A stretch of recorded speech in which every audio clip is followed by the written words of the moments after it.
What's up, guys? I'm back. How you guys doing? I hope y'all are doing well. What's going on? Let me check my sound levels real quick. All right, let me turn this down because then next thing you know, this will be all loud in the background. I know I turned on smoking that goodness. Don't I? I turn it on with it, right? Shoot, I got my cup. Y'all know I got my cup, man. I hope y'all doing well. It was good today.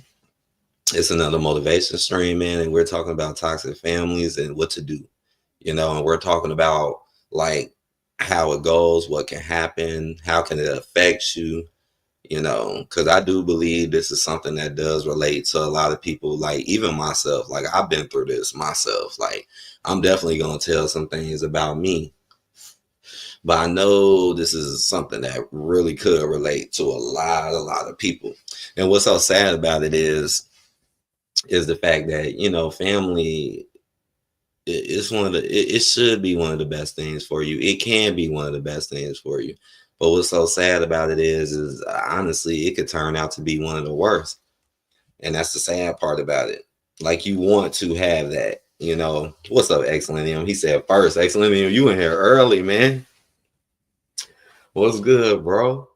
He said, got here before the trolls and puppets, and hello, Mr. Money AD. Thanks a lot, man. Thanks, man.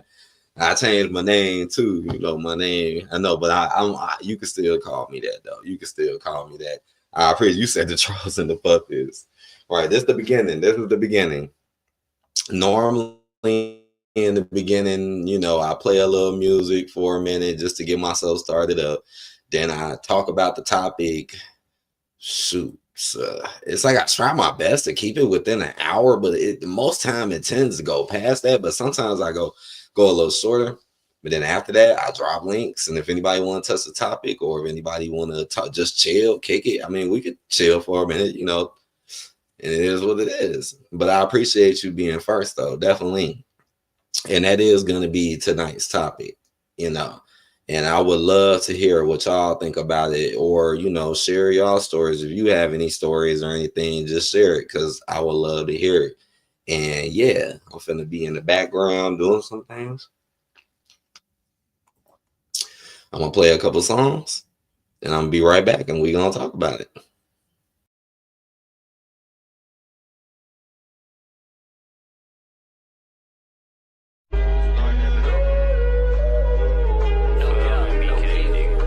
This seems a little dry. Can't you see the aliens? Man, what else are you taking? Man, this shit is garbage. Hey, how about a spray? By 22 with a bitch, I'm straight out the bay. If you ain't getting money, get the fuck out my face. I'll fuck on his sis, cause I heard he bitch made. I'm on the block, posted up here days. Roll up exotic, pack girls to the face. Free little shots in them up out of the cage. Can't come back to life, better stay in your place. Real like thugger like it GTA. Real like thugger like it GTA. Real like thugger like it GTA. Just hop out and spray, brought 22 with bitch, I'm straight out the bay. If you ain't getting money, get the fuck out my face. I'll fuck on his sis, cause I heard he bitch made. No cap. And I'm on the block, posted up every day. Roll up exotic, pack ground to the face. Nick free OGK, you still fighting the K. Can't come back to life, better stay in your place. Real like thugger like it GTA. Real like thugger like it GTA. I'm real like thugger like it GTA. A stolen car real fast to 12 on the chase. Hey, 4 hoes, she want a dinner date. No, you can't respond, no, you can't get away. Pretty little bitch, she gon' do what I say. We all getting money, the whole gang in a race. After I fucked, then it's all to the mix. We know all y'all going this part of the test. You won't see the brother Smith without the brother Wiss. Heard I got sauce, time to teach you this. Can't forget my Glock, what hard got me trippin'. Just a little boy, mama asked where I get that. Yeah, I gave it up, had to give me some get back. Yeah, I beat it up, after that take a break. Still never lack, I was waiting on that day. But I'm real like thuggin' like EGTA. Real like thuggin' like EGTA. Real like thuggin' like EGTA. I'm getting to the money, the code to the safe. Big B with me, I already know what to say. Just hopped on the plane on the way to the A. She flying Delta where I'm from, so they say. I lost so many people, so the real ain't safe. I'm mobbing the block, sticking more broad day. I ain't even from down, catch the body, get away. I'm in the city, nigga, already got rain. We came in too deep, nigga, can't stop this time. When it's time to go down, I bet he blank. Mama say, what real drink, watch it sing. Yeah, what I think. I'm getting creative with the blood, trying to buy all of his paint. When I pull up, I don't forget that K. I'm real like thuggin' like GTA. Yeah. Just hop out and spray. About 22 with bitch, I'm straight out the bay. If you ain't getting money, get the fuck out my face. I'll fuck on his sis, cause I heard he bitch made. If you young nigga play, then he late. Roll up exotic, pack grounds to the face. And if free all my guys, if I ain't already safe. Can't come back to life, better stay in your play. I'm real like thugger like it GTA. Real like thugger like it GTA. I'm real like thugger like it GTA. I'm real like thugger like it GTA. Real like thugger like it GTA. I'm real like thugger like it GTA. Real like thugger like it GTA. Real like thugger like it GTA. Real like thugger like it GTA. Real like thugger like it GTA. GTA, we used to play.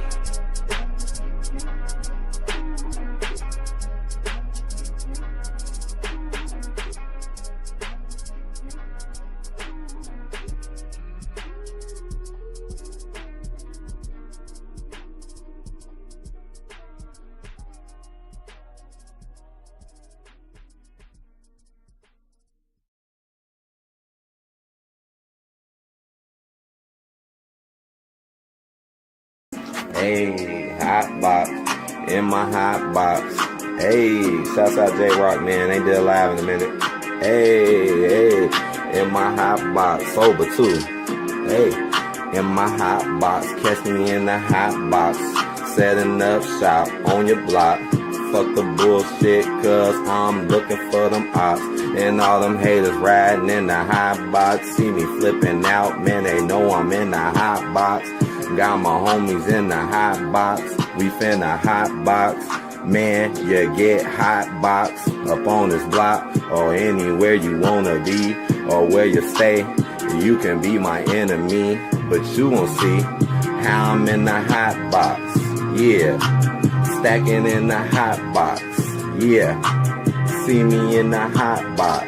Flip flop, call me Jock on that hot thought. Yeah. On a hot thought, finna hot box. On a hot box, man, I'm setting up the shop on the block. Fuck the bullshit. 80 back with new clips, and he back with new hips. Back on the damn scene, cause I got it going on. On the damn scene, keep that with that chrome. 80 all day, man, catch me at the home. In my hot box, in my hot box. Yeah, homeboy finna hot box. Already know when I'm fucking mean, bro. You already know what I'm finna say. You already know what I'm finna do. See me riding with the crew, hot box. On some fucking real shit, call it hot box. Yeah, and I'm looking for them damn cops. Cause they know we bout to fucking hot box. Yeah, roll them windows up, player. Don't let that shit out, homeboy. You get murked, you get laid, you in any type of way. We in the spot, homie, do it all damn day. It's A to the D, that's all damn day. Put everybody in a motherfucking craze, cause we hot box. I'm in a hot box. I set up shop on your block non-stop. I do my gangster walk, I do my gangster talk. It's A-D, man, line the chalk. Line your ass in the chalk, man, put it down. Hey, fuck them clowns, cause we run this town. I'm in my hot box, yeah, I'm in my hot box. Where the fuck am I at? I'm in the hot box. Coming down your block, riding in the hot box. Sitting on about 26s or 24s. Man, we got 30s riding with them endos. Man, we hot boxing. Going about 90, man, fuck the bullshit, they think we grimy. Hot box.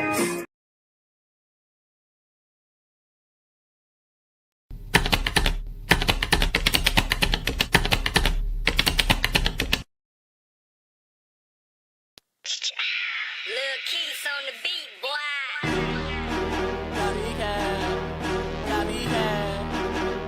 Please don't bite me. Please don't bite me. Please don't bite me. They wanna be just like me. Zach and Cody, but he's not me. That's a phony. All they have to do is stop it. All they have to do is stop it. Be just like me. He at the barrel, but he's not me. He is a failure. Stupid. All they have to do is stupid.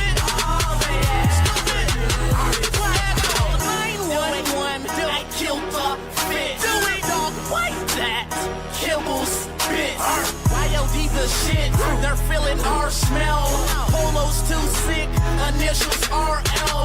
See, I'm too tough. Levi's too cuffs. Moose off the goose. I'm a need right. Give me that. Fill me up. Niggas nightmare and a broke nigga's dream. Nigga, we don't ride here. Drunk from overseas. Yo, I'm Dewey B, and evidently you're a fan of. Would you like to be the president of my fan club? I need someone to manage my group pay. And you're a bum, just carry my suitcase. Zach and Cody. That's a phony. All they ever do is fight me. All they ever do is fight me. Just like me. Tia Tavera. He's not me. He is a failure. All they ever do is fight me. All they ever do is fight me. Finna get my nuggets. I just dropped the 20 piece. Slicer Jacker game over. I just dropped the winning three. And bitch, you not my people, man. You not no kin to me. I run shit like Dr. Evil, so I call him mini-me. Doing too sick, man. God wouldn't make two. That's a rule sick, man. Get out of my game room. Back in the day, they ain't mention my name. Now they whisper my name when I enter the place. Every time we fuck this bitch, do we fuck that bitch? Do we does this shit? Do we just match it? Do we want even shit? When do we want to rap it? You can kill that rookie shit, but do we all mad? Just like me, Zach and Cody. But he's not me. That's a phony. All they ever do is fight me. All they ever do is fight me. He's just like me. Tia Tavera. But he's not me. He is a failure. All they ever do is fight me. All they ever do is fight me. Hey, you. I think I seen those things before. I wore these before. I had to be 2 weeks or more. Your lady, she's a whore. I had her on her knees before. I know her little Singapore. She had me overseas before. Why you want something that big? Why you wear something that bitch rock? You look like me last week. That make your ass look bye. Hey, that make my ass look bye. Nigga like gon' kill it, man. Please make that shit stop. Nigga gon' kill it, man. Chill with the zero. Copycat. Be a pit bull, no little dog. Bitch, your ass again whooped in the video. Zach and Cody. But he's not me. That's a phony. All they ever do is fight me. All they ever do is fight me. Be just like me. Tia Tavera. But he's not me. He is a failure. All they ever do is fight me. All they ever do is fight me.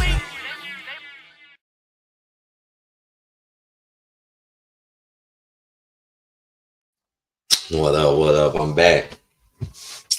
What's up, Brian Hicks? Brian Hicks said, where you be finding them thumpers, bro? Where you be finding them, man? Like, honestly, I got a long ass back catalog. Like, I have a very long back YouTube catalog.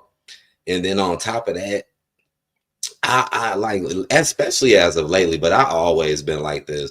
But like, I always sometimes just check people's stuff out. Like, you see somebody music pop up, I might check them out. And if it's something I like, I might go through some of their stuff. You know, some of the stuff I show is kind of new. Some of the stuff I show is kind of old, you know, and I just be searching, man. But a lot of that stuff is literally old, like back catalog. Like, a lot of the people I listen to is because I used to do music myself.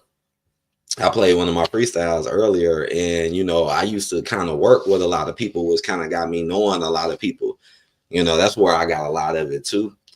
But yeah, man, thanks for stopping by. Shouts out Excellentium. Right, who we got up in here so far? We got Excellentium. Shouts out to him, man. Shouts out. He was in here. I seen it. Hotbox. I seen it, man. Brian Hicks in the building. What's good, y'all? I hope y'all are doing well. Hope y'all are doing well. I got my cup. You already know. We finna talk about it. I'm finna chill out. And I'm finna, hopefully this can be motivation and help. You know, hopefully this message can definitely help someone. I think it can. because I think this is something that is true. It's a lot of people go through this, like, especially nowadays where like good families are not really being encouraged. And it's, if anything, they're trying to make it less and less and less, you know, like it's nothing like what it used to be. Like back in the day, it kind of got encouraged a little bit more, especially when it comes to TV and stuff like that. But nowadays, it's like they don't really want nobody really being that cool or that close.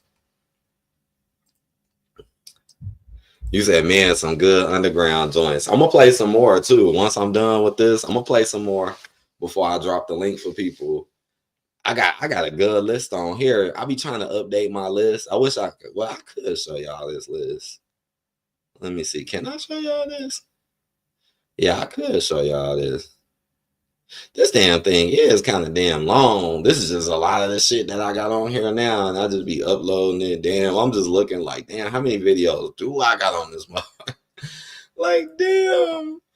Brian said, I'm drinking and smoking with you tonight, fam. I love this topic. Oh, thank you, man. Thank you.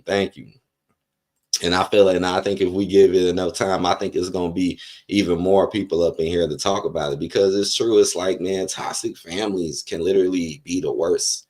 Like I said, family is meant to be one of the best things, but in reality, it could be one of the worst. It's sad because just because you have a family doesn't always necessarily mean that your family is going to be great or have you in their best interest. You know, I feel like if you was born, you know, with a mom and a dad and a loving family, I feel like you are a very blessed person, because nowadays, you know, that don't even really happen like that too much nowadays. It's always like some type of corruption or disorder. Like a lot of things aren't really put together like how they do, like how it used to be. And things a lot of times are backwards. You know, a lot of times people do things backwards, or we may do things backwards. You know, it's true. Like family can be extremely toxic to the point where you won't even see anything else. Like straight up, you won't even, a lot of times you won't even notice it. Like even with me, myself, it took me a minute for me to realize like certain parts of my family just wasn't really right for me, you know. And a lot of times I was going out my way. Like, it's kind of sad, but it's kind of true. Like a lot of those times I was like literally going out my way for them. And I'm like, you know, and then one day it just clicked to me. Brian said, real talk. And then one day it just clicked to me, and I was like, man, these people don't really care about me like that. And then I thought about like what they do, what they done for others. Because there's so many things a toxic family can do to just ruin you. It is ridiculous. It is so many ways that they can hold you back and try to never let you shine. It is ridiculous. It is ridiculous. Ridiculous. You know, you're going to have certain members of the family that just ain't going to like you for the wrong reasons and try to make your life worse. I know I've been through that. I've definitely gone through that. I've gone through that with my aunt before. Like straight up, I didn't even do nothing to this woman, you know what I'm saying? And then next thing you know, I'm her worst enemy. And then she's running around lying on me all the damn time and trying to make the whole family not believe me or listen to me because I actually know the truth about her. And a lot of people are like that. A lot of people, once you see the truth about them and once you see them for who they really are, it's like all of that mask and mirror just falls to the ground, and then they just really show you their true colors, and they really just start doing. I mean, they will do anything, like I said, to try to incriminate you and make you seem like you're the black sheep in the family. And a lot of times the family will chase these type of people for the wrong reasons. It's like a lot of times in families, it's like the one who get chased the most is the one who they think got the most money, or the one who they think doing the most. That's sad as hell, but it's true.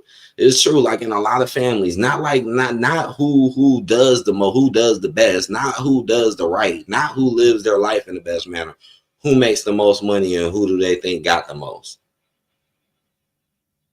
And that's another big problem in families. Favoritism. Too many families have favoritism. Instead of treating people how people deserve to be treated or how they want to be treated, is favoritism, like a mug. Like certain key figures in your family, it'll seem like they just get the best praise no matter what they do.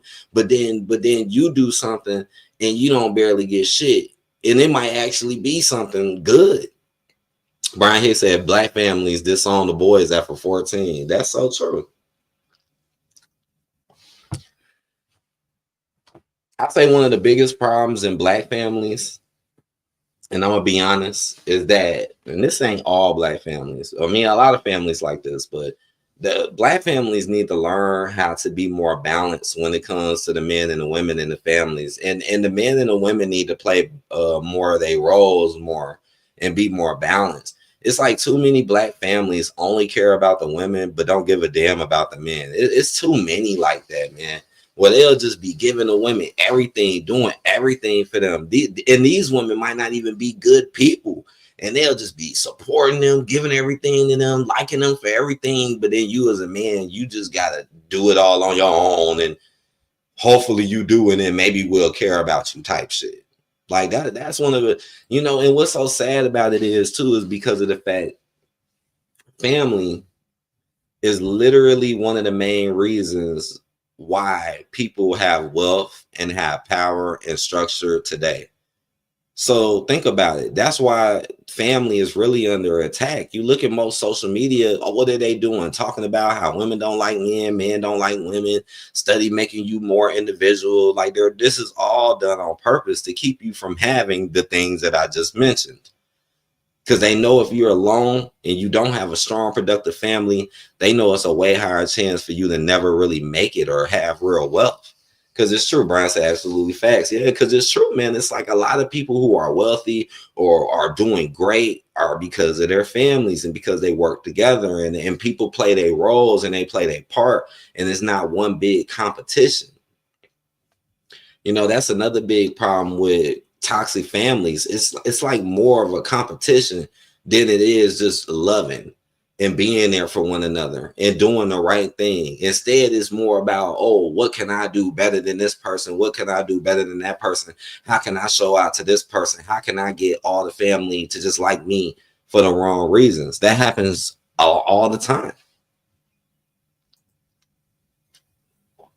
I had a close family member, right? And I was very, very, very close to this person. Very close. Like, especially when we were young. When we were young, we was tight, right? And then once I say like after, like, yeah, once when you start getting older, like adult, you know, later on down the road, I started noticing to myself, when I came around them, I started noticing to myself, I'm like, are they competing with me? You know what I'm saying? Like straight up. And it's sad because when you young, it's like you don't got, you know, when you young, it's like you might not have all the pressures, but when you get older, it's like people want to really show out and do shit. And I'm like, is this person competing with me? I started just paying attention, and then I was right. In the long run, I was right. This was not a family member who was really trying to be close to me. This was a family member who was low-key trying to compete with me and constantly doing little things, passive aggressive things to try to flex on me instead of really respecting who I am and what I be through and what I've been through and what I really do. You know, because that's what I do with people. I look at who you are, what you've been through, what you really do. That's the important shit. I don't think about, oh, what do I got more than you? That's not what's important. What's important is how people really act and what they really do. That's more important than anything. Brian Hicks said, I stay away from family members that need to be the center of attention. Oh, you got a lot of that too. It's a lot of family members that just love to be the center of attention, like a cheap high. You know what I'm saying? Just like in wrestling, you just want to get that cheap pop. You just want that cheap Sami Zayn pop around here. But yeah, competition is definitely another big problem in families. Competition. Sometimes we can get too competitive with one another. I feel like this is why a lot of people who families are tight, they're doing so well. They own businesses. They kids got money. They kids got money. Soon as their kids get older, they got something for them because they did what's right in the family. And it wasn't all that much jealousy and backstabbing and gossip and deceit, you know, and making people black sheeps, because that happens a lot too, man. Cinderella stories are real, man. Cinderella stories are real. That shit is real. People really do get treated like the black sheep. And it's sad because you may not even do anything wrong. Like you might literally just be doing you, but they just not gonna like it, and they ain't gonna like what it is about you. Especially when you're an honest person and you're an open person. That's when it really a lot of times they turn on you, man. I'm telling you. As much as I didn't want to, because I'm not that type of person. Like I'm the type of person that always tries to work things out if I can. But you know how it is. If it comes to some point, it's like you can't do shit. So you ain't got no choice but to cut them off. You ain't got no choice. And I'm sorry to tell people this because I know people like I love my family, and it's true. You should love them.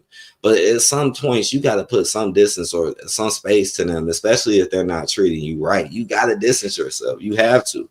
That's why I'm putting this message out here, because I know it's a lot of people in this world who just feel like they're trapped and like they don't have no place to go. And trust me, I know that same exact feeling. I know what it's like to be up under the roof.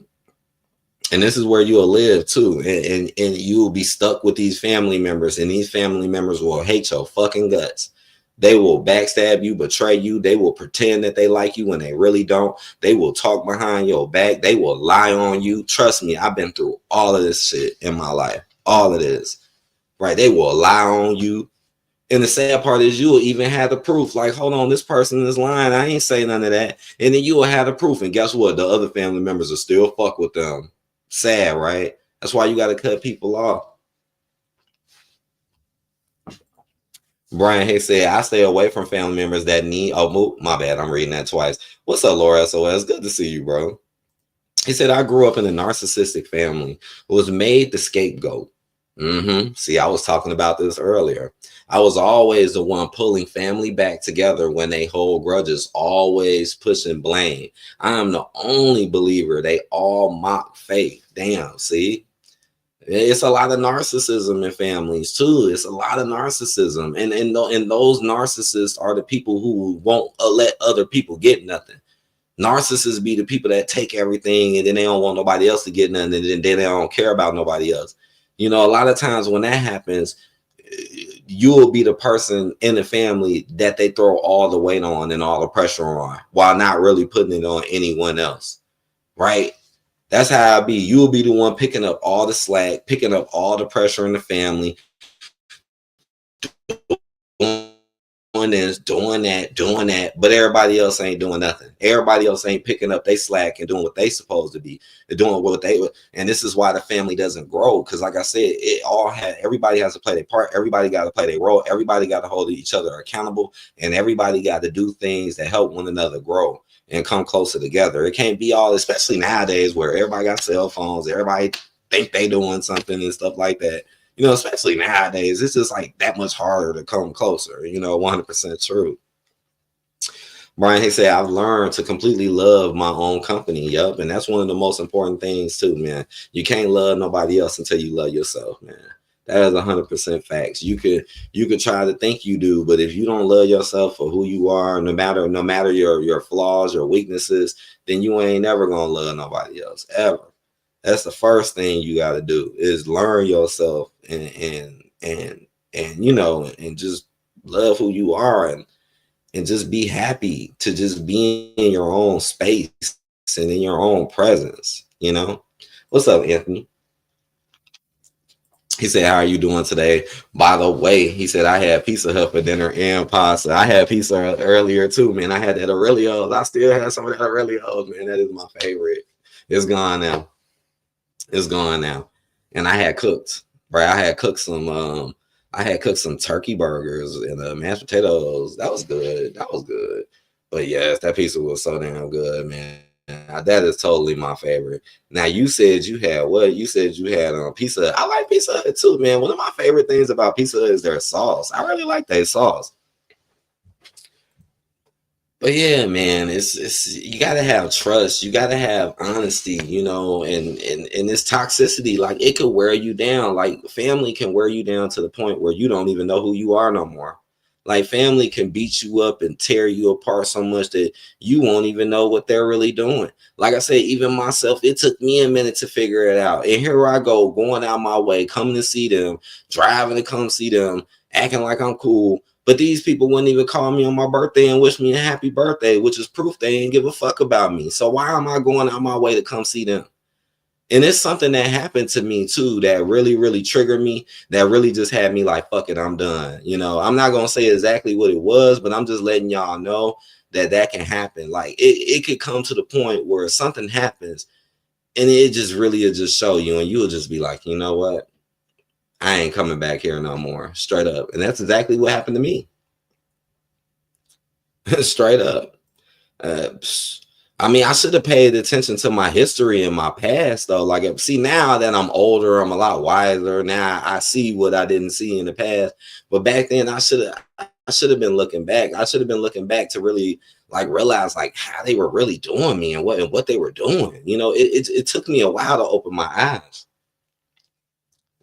And the reason behind that is because I am an honest, loving person. I want people to be loving. I want people to do the right thing. But the sad part is that doesn't always happen.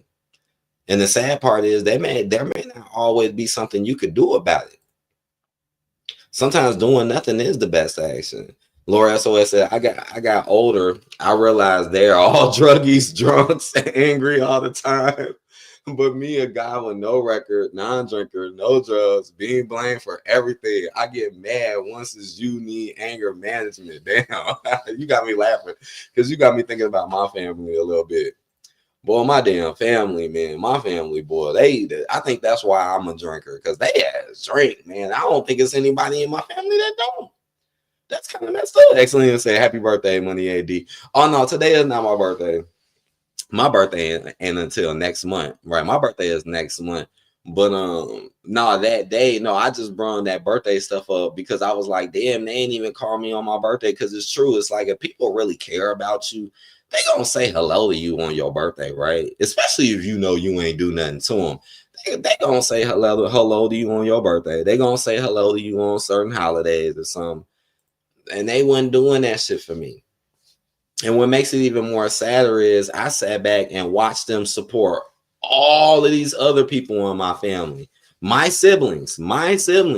I literally sat back and watched them get everything, and they ain't give me shit. This is true story. This is a true story about my life, and they ain't give me shit.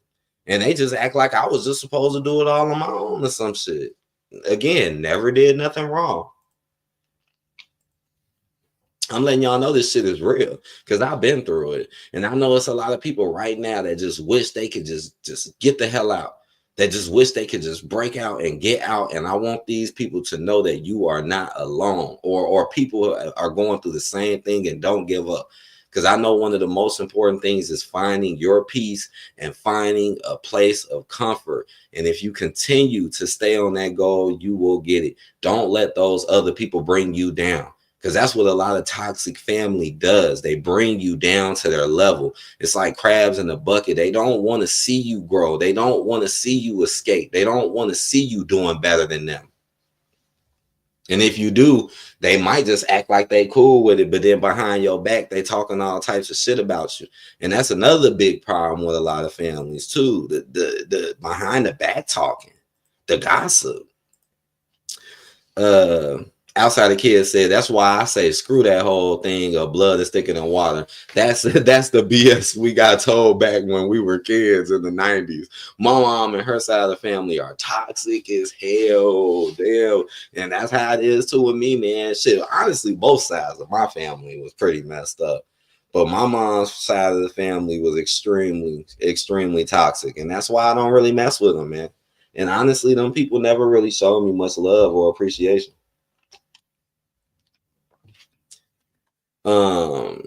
Brian Hicks said, family literally try to stress you to death. Yep. And the sad part is they will keep the pressure on you.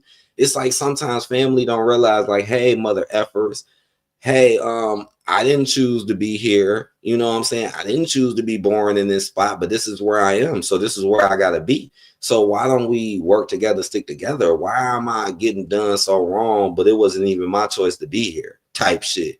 And they won't give a fuck. They won't care what you're going through. They don't care how stressed out you are. They don't care how uncomfortable they are. All they care about is trying to own you and control you and belittle you and go against everything you say and do. This is what toxic family does. Exlenium said, yup. Thank you, Exlenium. Laura SOS said, broke a lot of generation curses. Pops raised us verbally abusing the kids. His pops raised him physical abuse.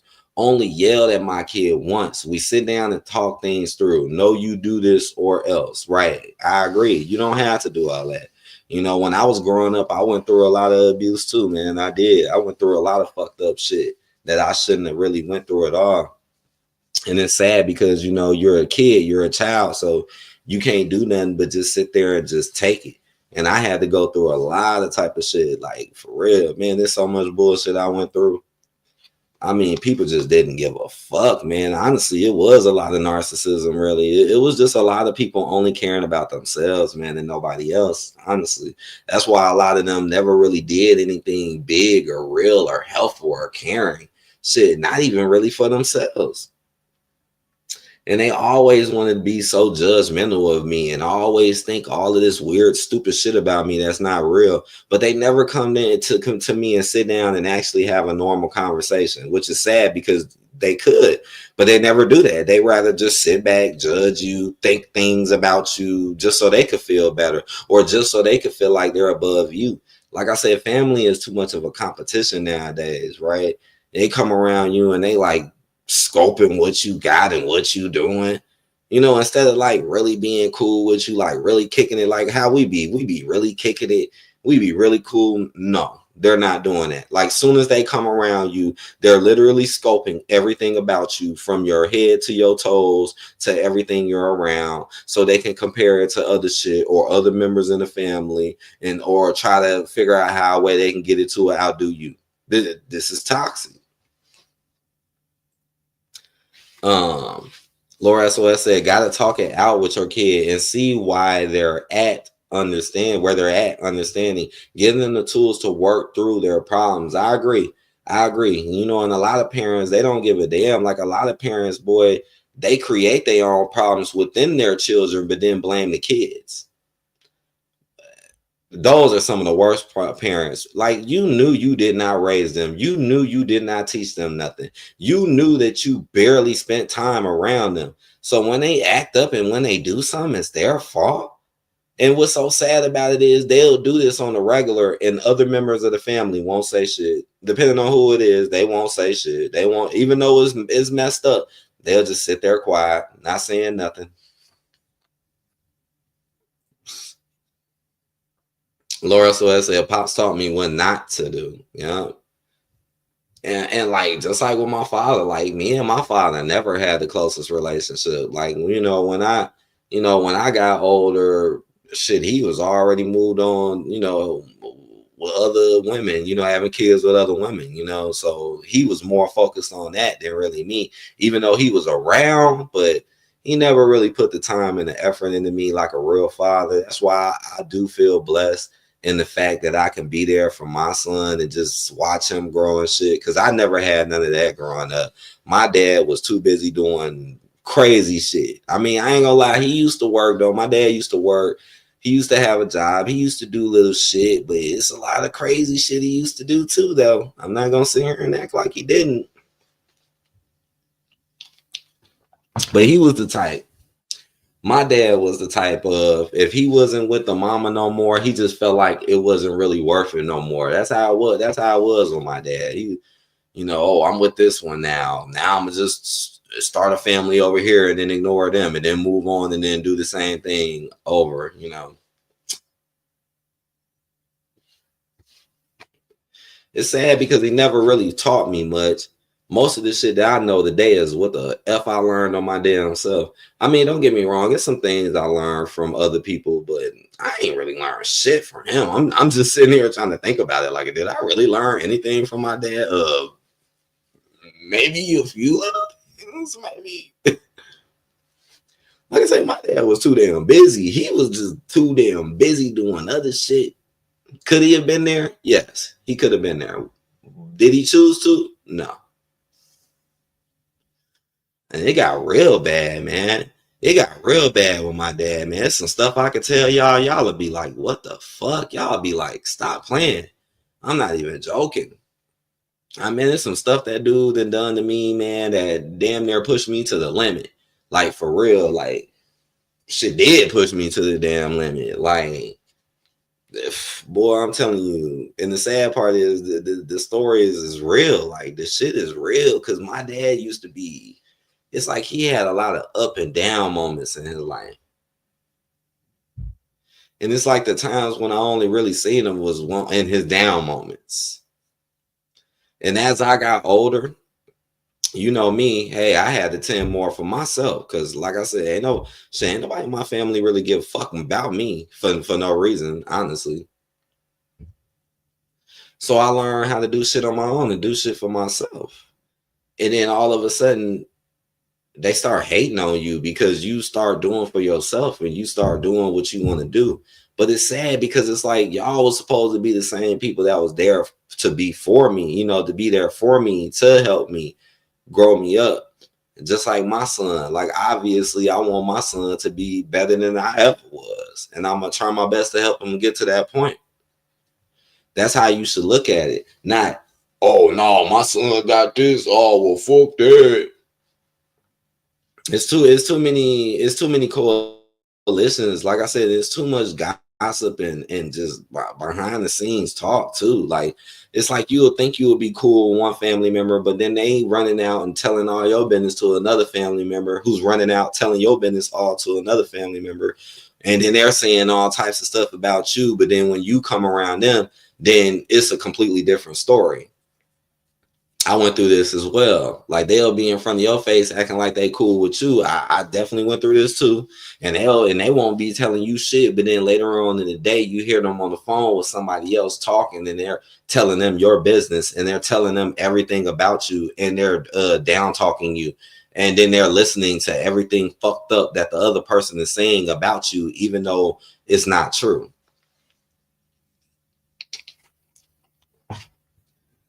That's why you gotta watch people. You gotta watch people. Just because people are your family don't mean that they're your best friends. Some, like they always say, the people that's closest to you can do the most damage and harm to you, which is very true. The people that are closest to you can hurt you the most. So those are the people you should be analyzing the most, you know?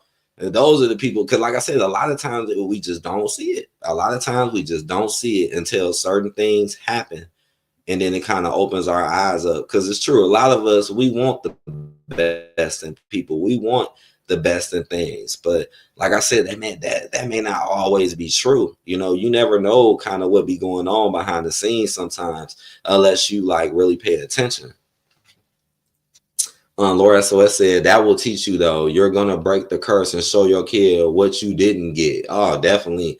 And honestly, that's one of the best parts to me about it, is just watching him grow and live a better childhood than I ever did. His childhood today is definitely much, much better than mine was.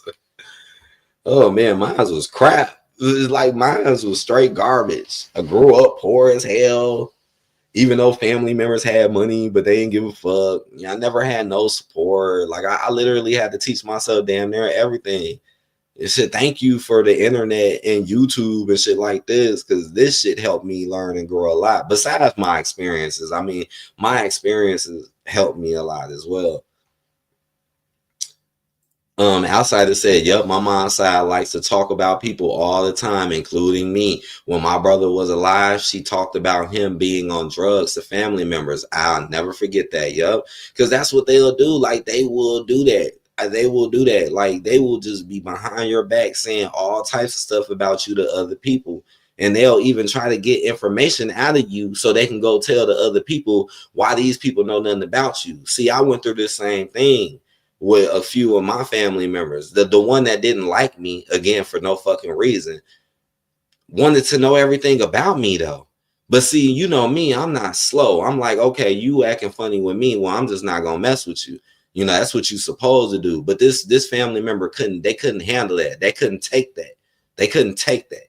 They wanted to constantly pry into my life and know everything about me and what's going on so they can have more shit to judge and criticize about me later. A lot of family members will turn people against you. Like, a lot of times you will be getting trauma and some pushback from a family member, but it's really coming from somebody else.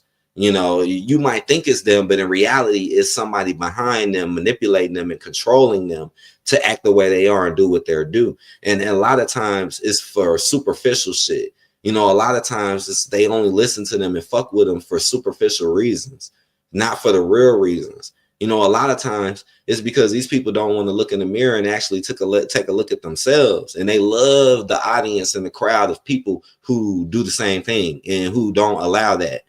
But what those people don't understand is that those are the family members that don't care about you. The family members who really care about you are going to make sure you're doing right, know about you, be there, spend time with you, care about you, make sure you're doing right, call you out for your bullshit. That's what real family members do. Not the, oh, it's all entertainment. That's not a real family member. Like I said, do they spend time with you? You know, that's another important one when it comes to family. Like if a family member really cares about you, they're going to spend time with you. They're going to be around. You're going to talk to them like almost every day. They're going to come around and spend time with you. They're going to want to do things that you want to do. They're going to want to come into your life and help you and see you do stuff.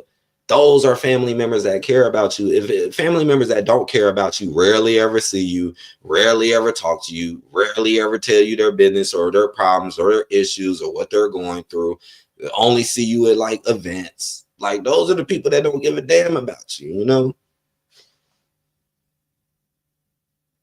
You said, Laura SOS said family get-togethers during Christmas. The one guy's kid was acting out. As soon as he left, the entire family sitting there gossiping about it. I couldn't stay in the same room. I'm the type that say forgive. No, yep, and that's what happened. Yep. And it's funny too because I've seen that in friendships too. It's so sad too. Like I remember it was times, man, I got introduced to certain friends through certain people, and it'll literally be the first day I meet them, and then the friend who I'm cool with, he dip off, he go do something. Here they go. Yeah, man, he this, he that, he this. I swear this has happened to me. Even though low-key, I kind of agree with some of the shit they were saying. But it was still like crazy as hell. Like I just met y'all. I barely even been knowing y'all. And then as soon as he leave, here they go. Yeah, he this, man, he this, he do this, he that, who that. But then when he come back, they don't say nothing. Like, what the hell? Like, what the hell? Yes, family will do that too. As soon as you walk out the room, yeah, you know, he ain't got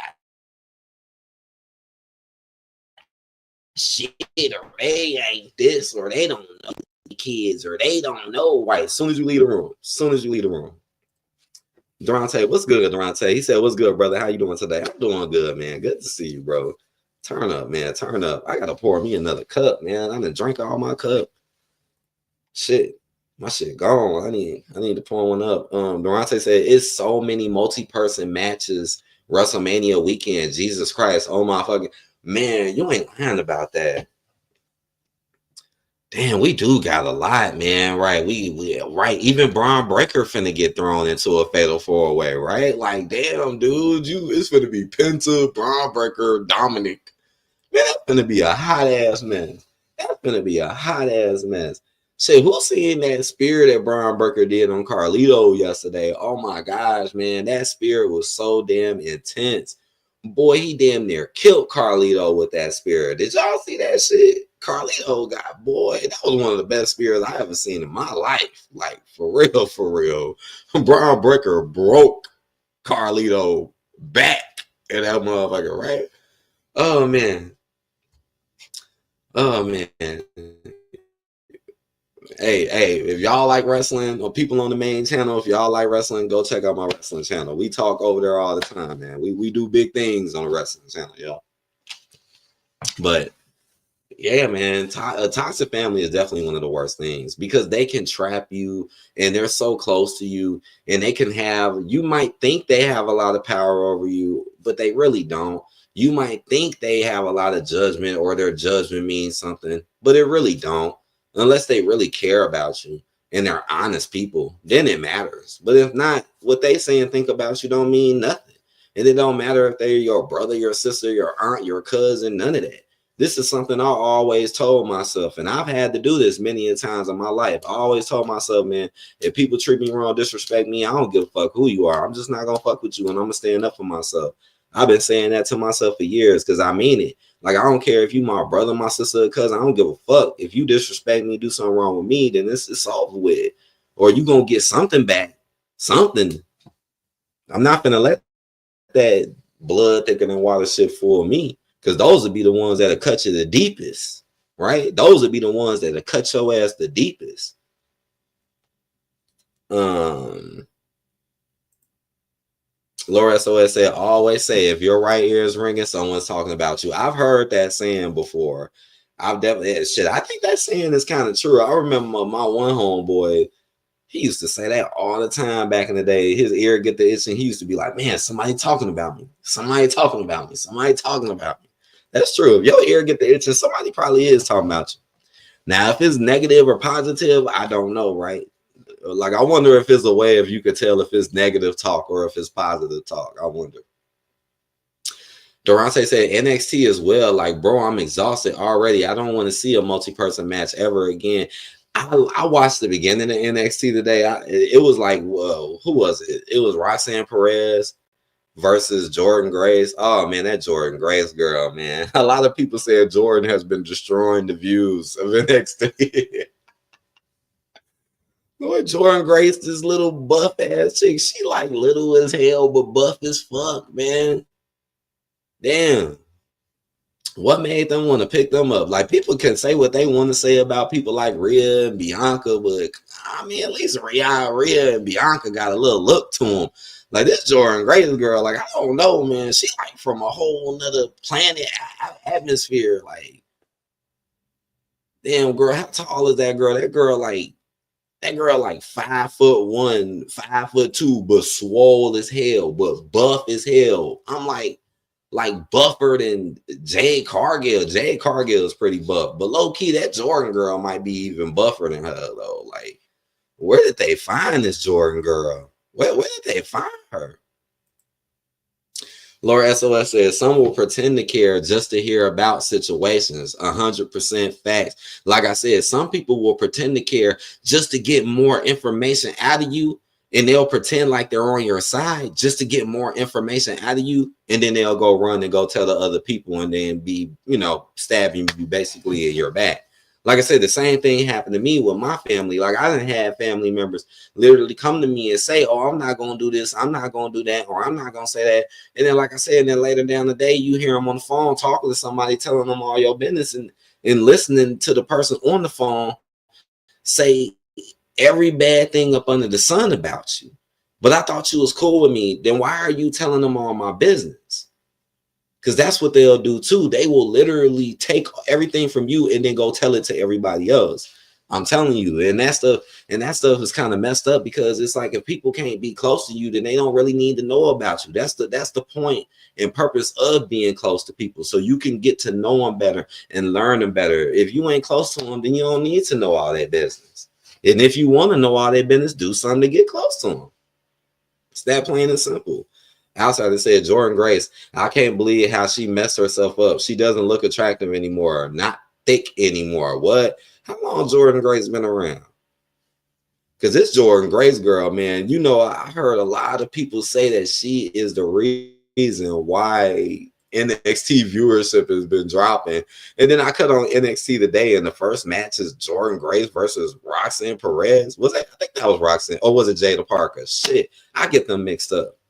I don't know the most about NXT. As y'all can see, I don't know the most about it. Roxanne, like 2 feet tall. Yeah, that girl short as hell, man. She's short as hell, but buffer than buff. Right? Damn, big old dude arms. Arms look like some dude arms. Like, straight up. Durante say, I love Jordynne Grace. She was in TNA. See, I didn't know about her TNA run. And maybe she was a lot different in TNA. See, I ain't even know about that. I thought she was kind of new, because all of a sudden now I'm starting to hear people talk about her. I guess since the NXT thing. So it was Jada Parker. Okay, because I get them mixed up a little bit. Roxanne Perez, right? Jada Parker. Okay, who won that match? Jordan. Outsider says she been around for a while. She was tearing it up in TNA. See, damn, y'all must be right there. The fact that both y'all are in here saying that, it must be true. Durante said Jada Parker's so thick. My goodness, Jada Parker, man, how old is Jada Parker? I don't know much about her, but she seemed interesting. I don't really know much about her though. Whatever happened to Last Legend and Jakar Jackson? Whatever happened to them? Whatever happened to that one girl that was with Alba Fire? Like, you know, right? That's Alba Fire who had joined Chelsea Green and them. So what happened to her? What happened to that other girl? Is LaDon? What happened to her? Like, so what happened to a lot of motherfuckers, man? What happened to Nia Jax? What happened to Alexa Bliss? So Alexa Bliss was just a run and go. What happened to Trish Stratus? I don't know. Boy, WWE dropping bodies around here. Boy, they dropping bodies around here, boy. Jordan won. I figured she was gonna win that match because I was looking at it and I was watching how it was going. I'm like, yeah, Jordan looked like she's gonna win. I didn't see the end of it.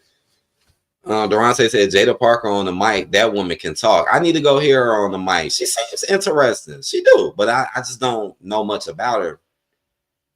You're fired. Shit. That's what, boy. Mr. H know he need to fire some motherfuckers. Shit, Mr. Khan need to fire some motherfuckers too. Shit. Outsider said, yes, bro. Look up some pics of her in TNA. She was thick as hell. They used to call her Thick Mama Pump. That's funny, like Scott Steiner. Now she lost the weight and her hair looks like a muscle head, muscle mama lump. Yeah, I noticed her hairstyle today. That, like, low-key, when I see women with that hairstyle, that's kind of like the lesbian girl hairstyle, right? When you see girls wear those type of hairstyles, a lot of times those are lesbians or bisexual women. Just like Bailey, you notice Bailey kind of got the same hairstyle. I definitely noticed that. Wasn't Jordan literally flirt? I know this is all off topic, but it doesn't matter.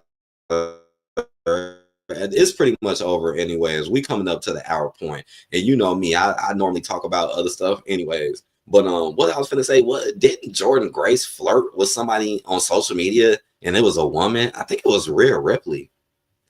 I could have sworn Jordan did something where she flirted with. It was a female superstar. I think it was Rhea. I'm trying to remember. Isla Dawn was released. What? She was released? What?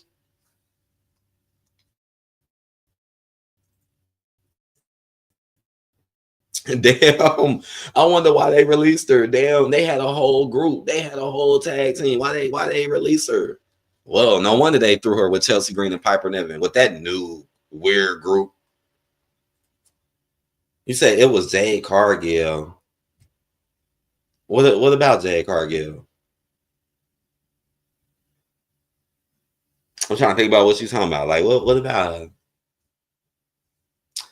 Oh man, oh man, oh man, oh man. But yeah, man, I hope people learn something from this though. Like, and I hope this can help somebody and let people feel more comfortable and more manageable, because it can be a very, very, very stressful situation. It can, being involved with a toxic family can be extremely stressful, extremely draining, and it'll make you feel like you need to be in places where you really don't. And then, and honestly, it will just be taken away from yourself. Like, it's so many things you could be doing for yourself instead of being involved with toxic family, you know? Just like with me, I stopped putting that time and effort into them. And the ones who care came back and they'll say something, or they'll try to keep it cool with you in some type of way.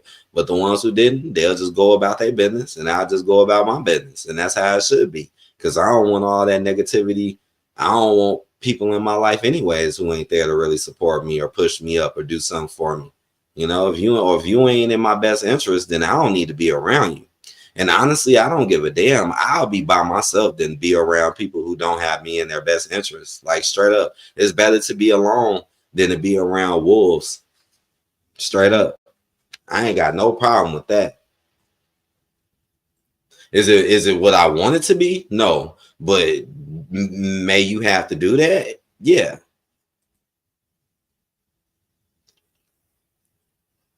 And I'm dead serious about that. I'd rather be alone than be around some people that don't care about me. Because it could be people out here treating you really good. It could be family like really doing you good, doing right by you. So why waste your times with the ones who ain't?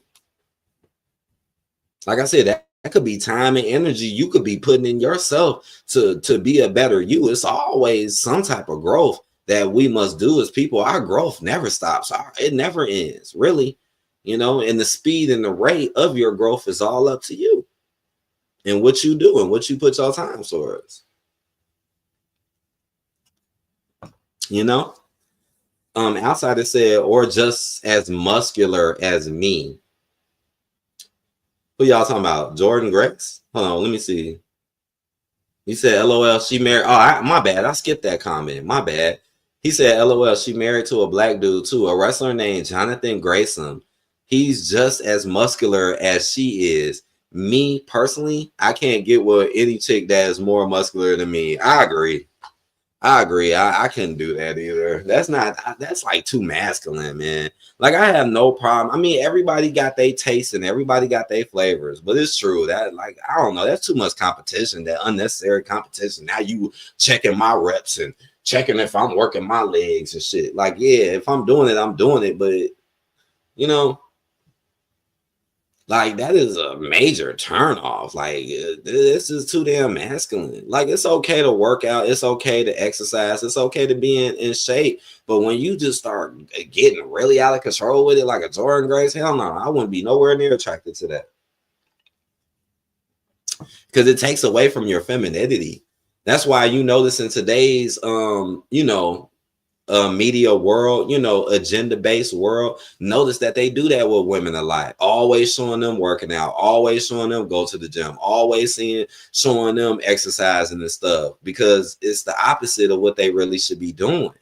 If it was like that, if it was really good, like not saying that it's wrong, but they're doing it to the point where you're a man. Like, like men are the ones who focus on being built like that. Like,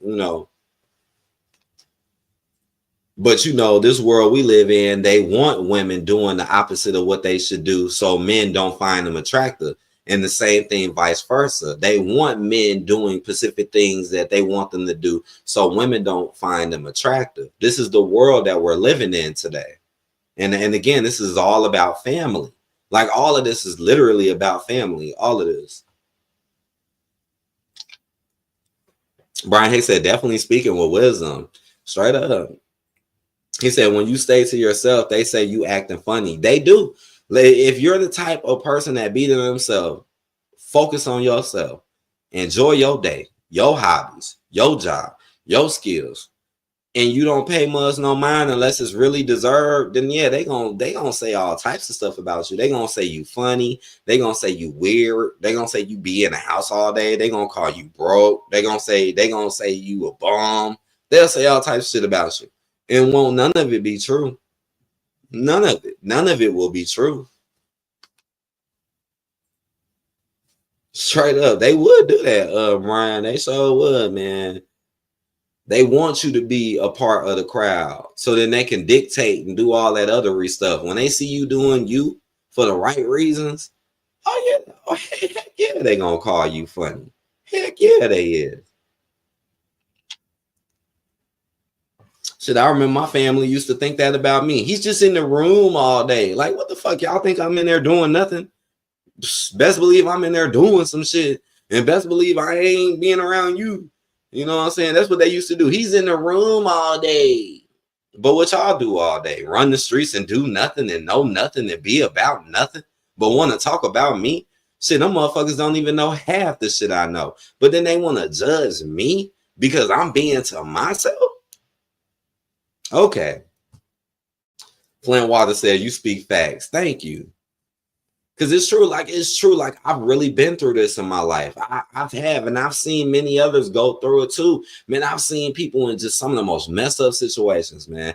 I've seen people who are literally taking care of the kids, taking care of the home, trying their best to clean up, trying their best to do something in the family and hating on them, shitting on them. But the ones who got all the kids doing all this shit and they ain't really being there to help us support them and barely be in the house, they're liked and they're appreciated.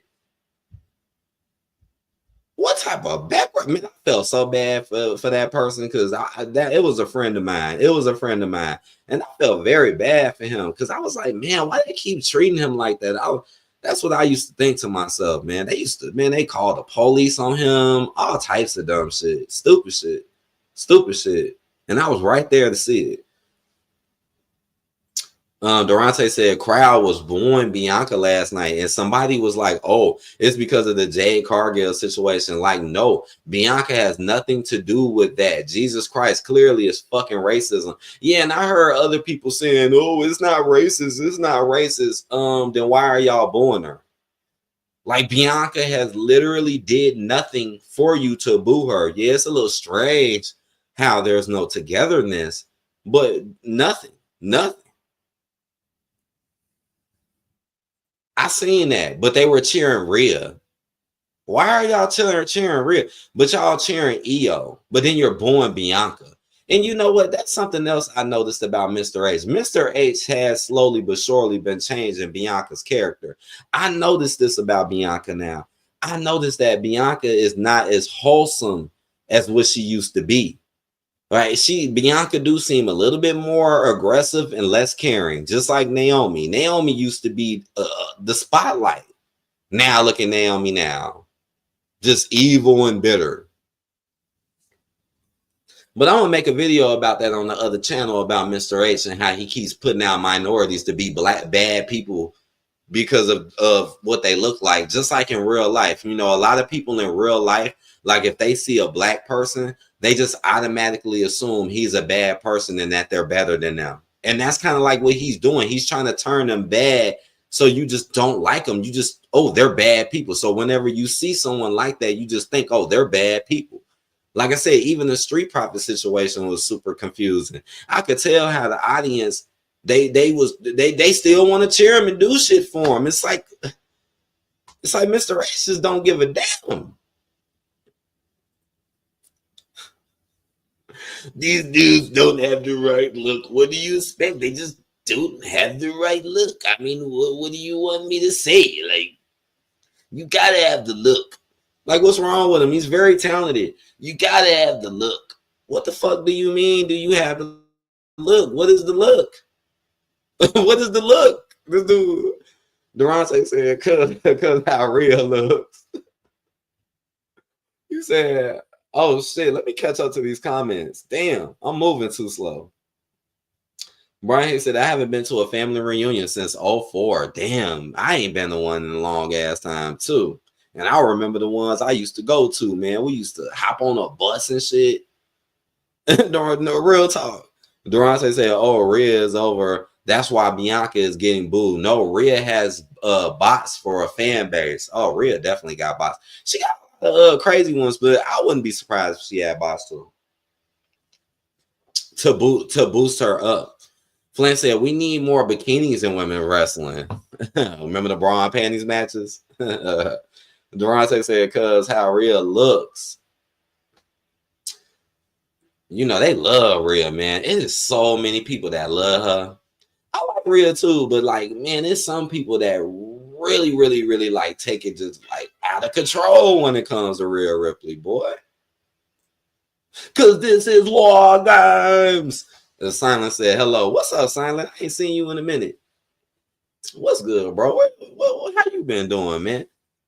Flint said, I love Jade Cargill. Me too. I like Jade Cargill too. I don't like what they're doing with her right now. Shit, I missed her in AEW. Shit, Jade Cargill was dope in AEW. Silent said, hit that like button. Thank you, man. Hit that like button, guys. Thank y'all all for showing up tonight. I really appreciate it. Well, we're past the hour limit. This always happens. I always go past it, even though I try my best not to go past it. Brian Hicks said that racist H voice. Hell yeah, music. Like, I got a total great plan. I want all the champions to be white. But look, I'm gonna put minorities into the mix to mix it up. See, now I'm starting to sound like Randy Savage a little bit. Silence said, I am going to a family reunion in Las Vegas in the beginning of September. Oh, man, that's cool, man. I've never been to Vegas. I've never been to Vegas, man. If I go to Vegas, I'm going to the casino. Shit, I ain't gonna lie. I got plans of doing that soon anyways. But yeah. If I go to Vegas, I'm going to the casino and I am gambling my ass off. And to be honest, I probably fuck around and win because I'm very experienced in certain type of games. In certain games, I literally practice every day. Literally. Durante said, I seen that Rhea was on Stephanie McMahon little podcast. I wonder why. Yeah, I heard about that. I heard Rhea was supposed to be replacing her next week. The Stephanie podcast. What did Stephanie do? I heard about it. I seen some of it when like when she gave Stephanie that damn jacket. Like, oh my God, thank you, Rhea. Thank you for giving me a jacket I know I'm never gonna wear, but thank you, Rhea. We're like besties, aren't we, Rhea? Oh man, I grew up with Stephanie, right? All right, pour me another cup. I'm gonna drop that link. I'm gonna drop that link in a hot second. It's coming in like the next minute or two. I'm just gonna pin the link. So if y'all want to jump on the topic, or if y'all want to chill out with me and chat it up, we could do that.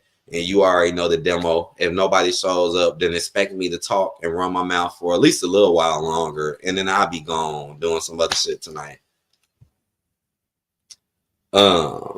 Yeah. Okay. No more comments. I was trying my best to catch the hell up with them, man. Y'all ass start typing fast as fuck. I'm like, shit, let me keep up with y'all. Damn. But nah, I love it though. Keep commenting, man. That keeps that shit going, man. That keeps the conversation hot. Like, honestly, if it wasn't for y'all, I think it would be way harder for me to go an hour. But it'd be easy thanks to y'all. Like it do. Y'all make it much easier for me to do that. Y'all do. And y'all ain't even got to be in here. That's the dope part about it. But if you want to join, I'll be dropping that link. And what do I want to play next? Okay. All right, I'll be back. I'm finna go pour me another cup too, because I gotta pour me another cup. I'll be right back, guys. Give me a little minute.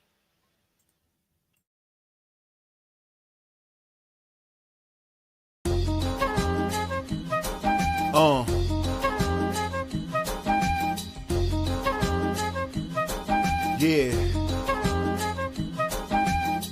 At the Copacabana, bumping Jules Santana. Gucci slippers on, same color bananas. Now later flavors on my tippy toes. Pimped out type nigga, I gotta get these hoes. Get them now or I get them later. Turn them out, boy, I never save her. Niggas know I'm the savior. 10 toes down, I'm a player. And it's the brand new flavor in your ear. Dripping swag on your fag, stupid swaver with the gear. Polo down, icy glaciers plus the lasers in my ear. Yeah, say my name and I appear. Like Candyman with the candy paint. You damn right I fuck fans, watch the fans faint. When I paint with the words, the beats are like the canvas. This ain't random, boy, yo, I plan this. I know my haters can't stand this, but I advance to the advances. A nigga who hit the street and took chances, landed his feet on solid ground and did his victory dances. And to the victor go the spoils. I keep the blicker riding round and crown victor with the coils on my neck. Christ risen, ice glistening like some oil. Christ is risen, ice glistening like some oil. Yo, Vietnam, get the money long time. My niggas keep making it. Them haters could keep faking it. Make money, hold up my niggas, take money, take money. Yo, Vietnam, get the money long time. My niggas keep making it. Them haters could keep faking it. Make money, hold up my niggas, take money, take money. Yo, Vietnam, get the money long time. My niggas keep making it. Them haters could keep faking it. Make money, hold up my niggas, take money, take money.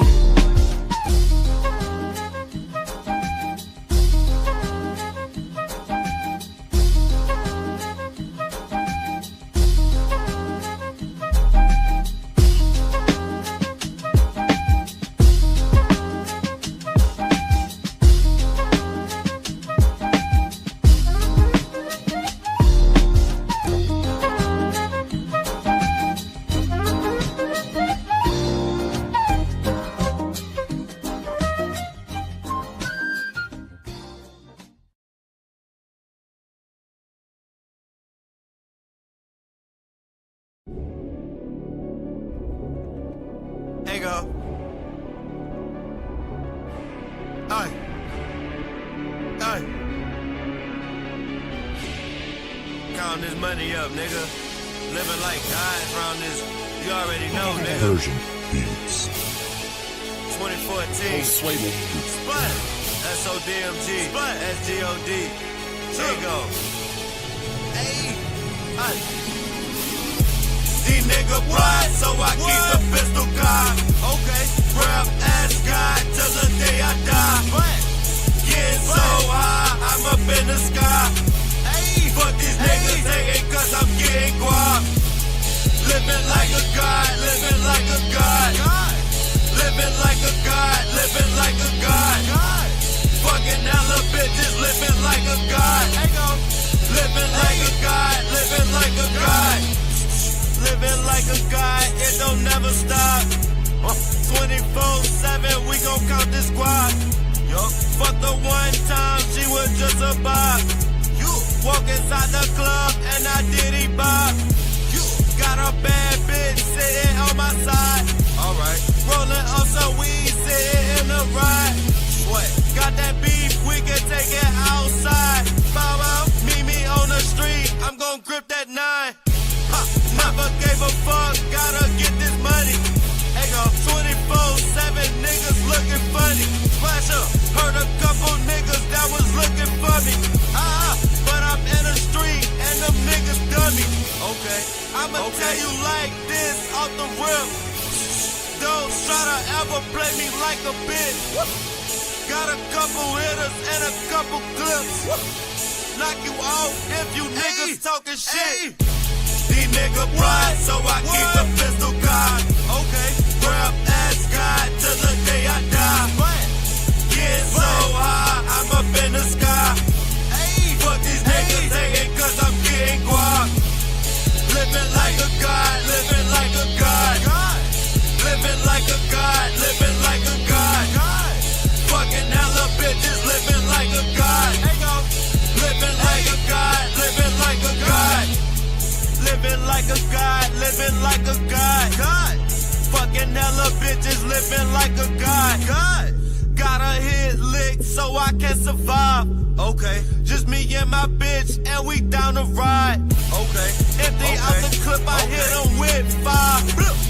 Hit him 5 times, now that nigga died. Hey go. Can't tell you niggas while I go so hard. Catch me on the block, I pull up in your yard. Boom. Living like a god, everything golly. 1D, bitch, I don't fuck with nobody. Nigga talk not on me, I'm gon' catch your body. Sushi, do it by myself, it ain't never sloppy. Do my own thing, but these niggas copy. Everything I drop, another nigga Johnny. Hey, if he keep talking shit, I'ma pop it. Finna move to LA, fuck the paparazzi. These nigga pride, so I keep the pistol cocked. Okay, rap ass God till the day I die. Getting so high, I'm up in the sky. Fuck these niggas hating cause I'm getting guap. Living like a god, living like a god. Living like a god, living like a god. Fucking hella bitches, living like a god. Living like a god, living like a god.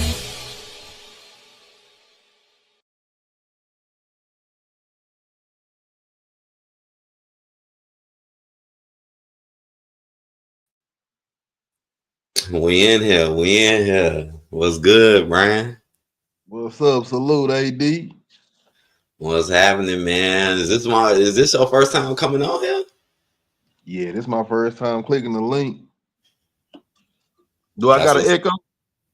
No, it sounds pretty good. That's what's up, man. You know, me and you know, we be chatting it up. You know what I'm saying, in the comment section, man. How you doing? Yeah, I'm doing pretty good, man. I said, man, let me holler at AD one time, man. Shit. I be trying to catch you. I be missing the Monday Night Raws and shit like that. And then I know you got your new channel. So what is this, the old channel? Yeah, this the old one, the main one. Yeah. Okay, yeah, the main channel. So you really just kind of do what random on this channel now? Man, I done so much on this thing. I need to clean some stuff up. Like I'm gonna clean some things up on here soon. because I do got plans. But for now, yeah, it's just like random talking. Like lately, I've been doing my motivation streams, my real talk streams and reaction streams, and I guess finishing up that game and stuff too. Because I did tell those people I was gonna finish that shit. What you was doing? GTA. Yeah, that 100% runs, man. Oh gosh, that took me forever to do. I finally finished it. I noticed people been watching that shit. People act like they want to see me do it. What you learned all your own, or you be looking up like cheat codes and you be on YouTube and shit, or yeah, I just use guides. Like just look up, use a good guide, FAQ guide, or like, and if it get like really hard, like some get real tough, yeah, I might just check it out on YouTube because sometimes the visual is better than reading. Yeah, sometimes. That's true.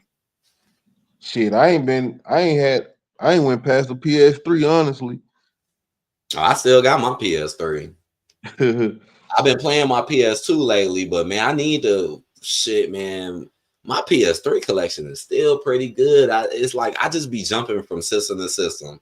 Like one set amount of time I'll be playing the 360. Then another set amount of time I'll be playing the Switch. And then like for example, like right now, yeah, I've been playing a lot more on my PS2. It's been so fun. It's been fun as hell going back. It feels nice to go back. Yeah, PS3 was great, man. PS3 got some of the best games ever. Straight up. Yeah, man, and then I just be checking out the graphics. I'm like, man, these some cool graphics for that era. You know what I mean? PS3 really did a nice little thing. So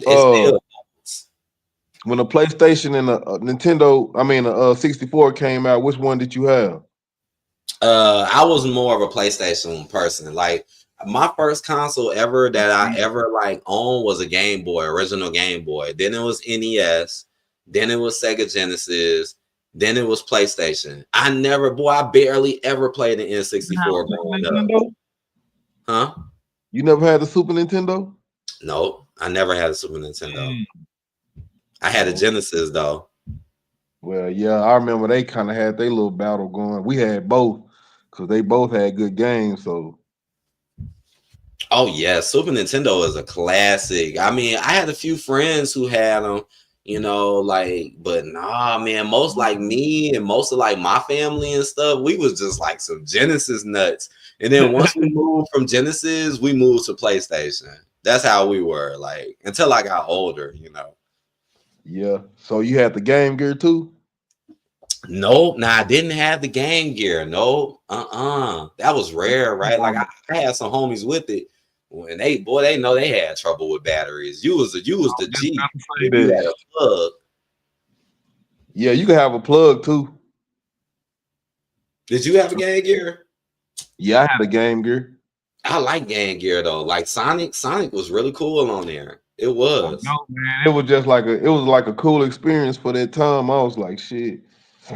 It was kind of heavy. I remember it being bulky and shit, using a lot of batteries. But I think you could plug it in, if I'm not mistaken. Hell yeah, that was it. It was one of the first things that was colored. Something about it. Yeah, man. So Brian, is there anything that you want to talk about with the topic? Like, is there anything in there that you want to add into it, or that you might think people might want to hear? Yeah, as far as the family thing, I like to stay in touch with my family, but just to see if they're doing okay or, making sure everything all right. But I try to stay out of their business because I don't like stress. I don't like them. I don't put stress on people, so I don't want people to put stress on me. So if I feel like family, it's a lot of mental strain dealing with a lot of family. So I try to stick to myself and, just make sure I don't hear no bad news. But other than that, I try to, if I hear that they're having to get together or a good little thing, I'll send my condolences. I mean, my wishes and everything. But I just tell them I'm gonna end up chilling, like, because I occupy myself. I either have YouTube or I'm doing something to occupy myself. I can entertain myself. So if I don't want to leave my environment, I won't.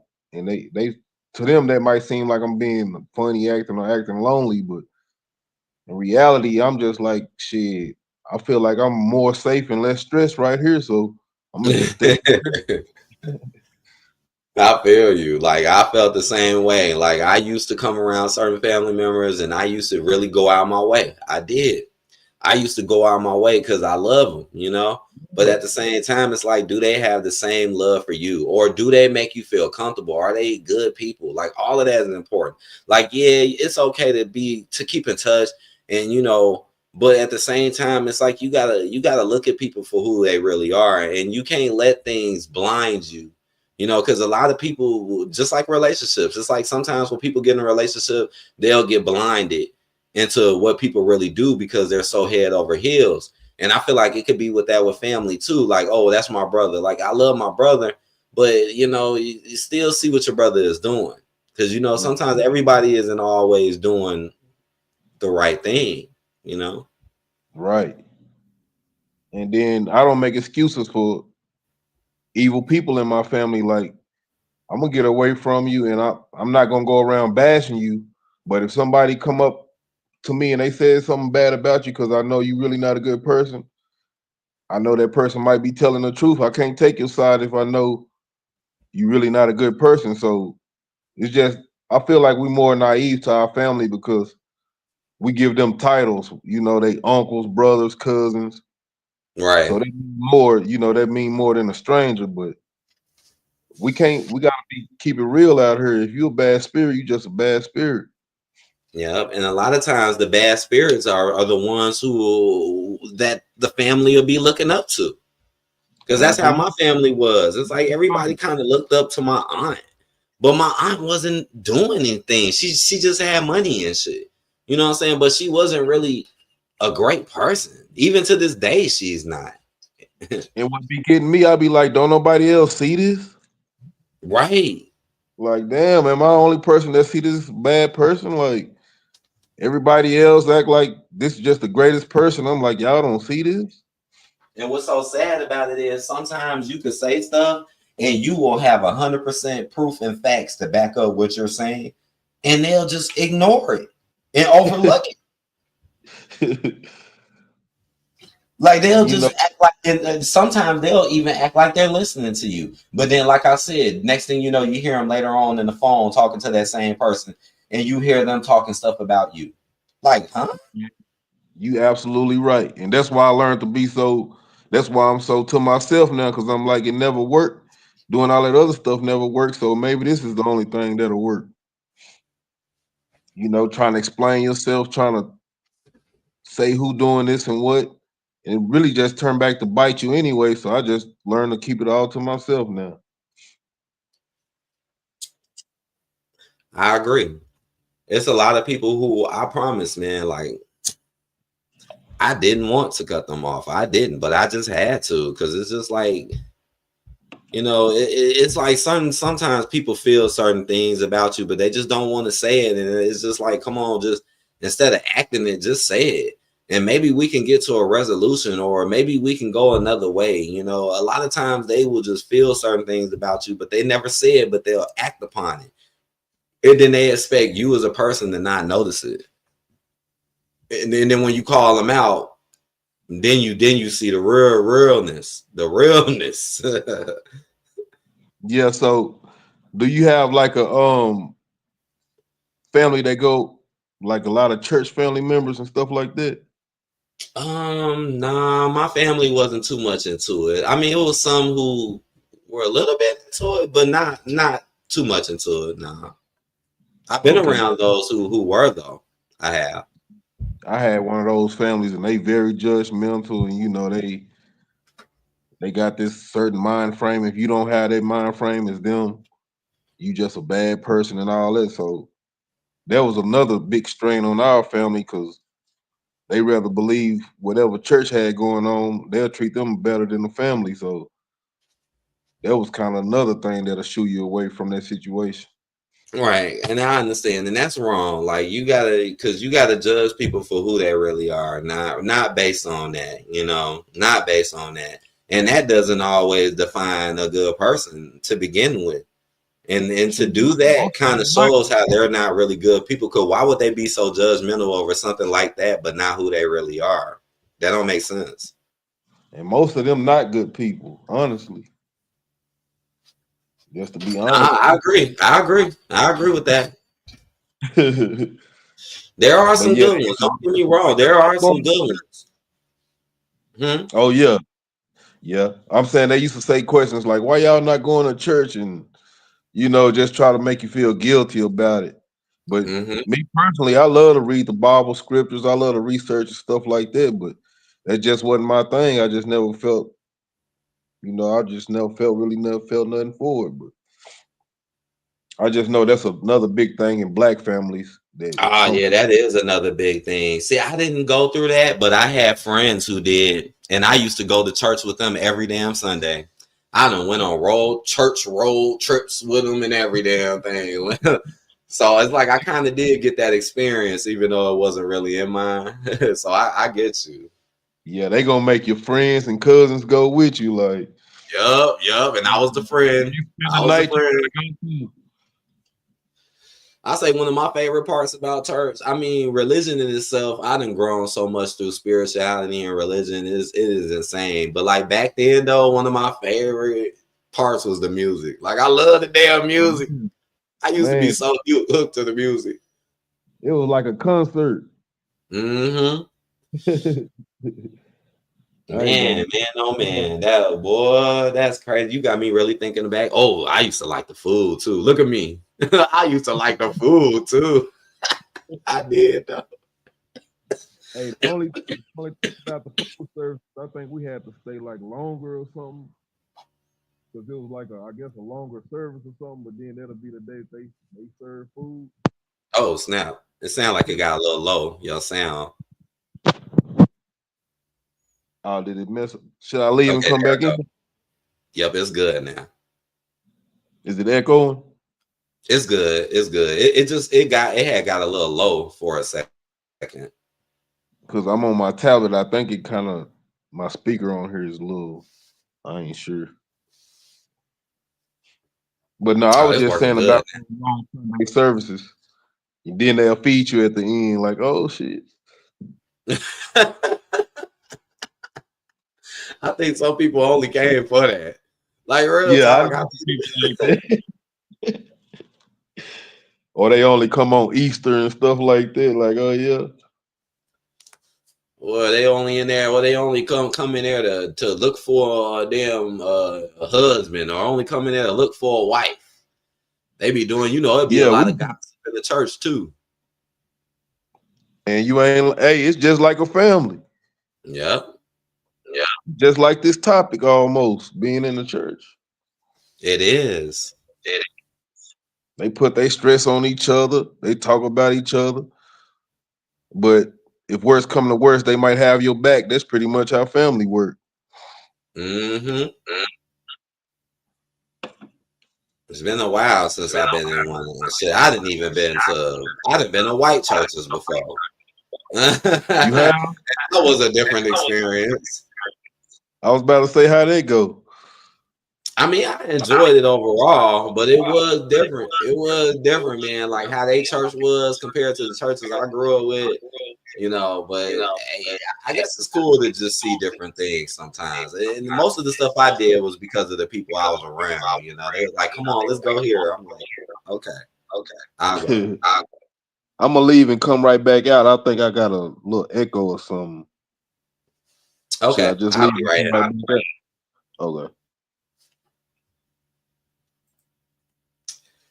Yeah, man. That's so funny to talk about that, though. That's so funny. And you got the nasty, freaky deacons. You got the freaky deacons who think they can just get any woman in the church that they want. I'm the freaky deacon. Like, why the deacons be so damn freaky all the damn time?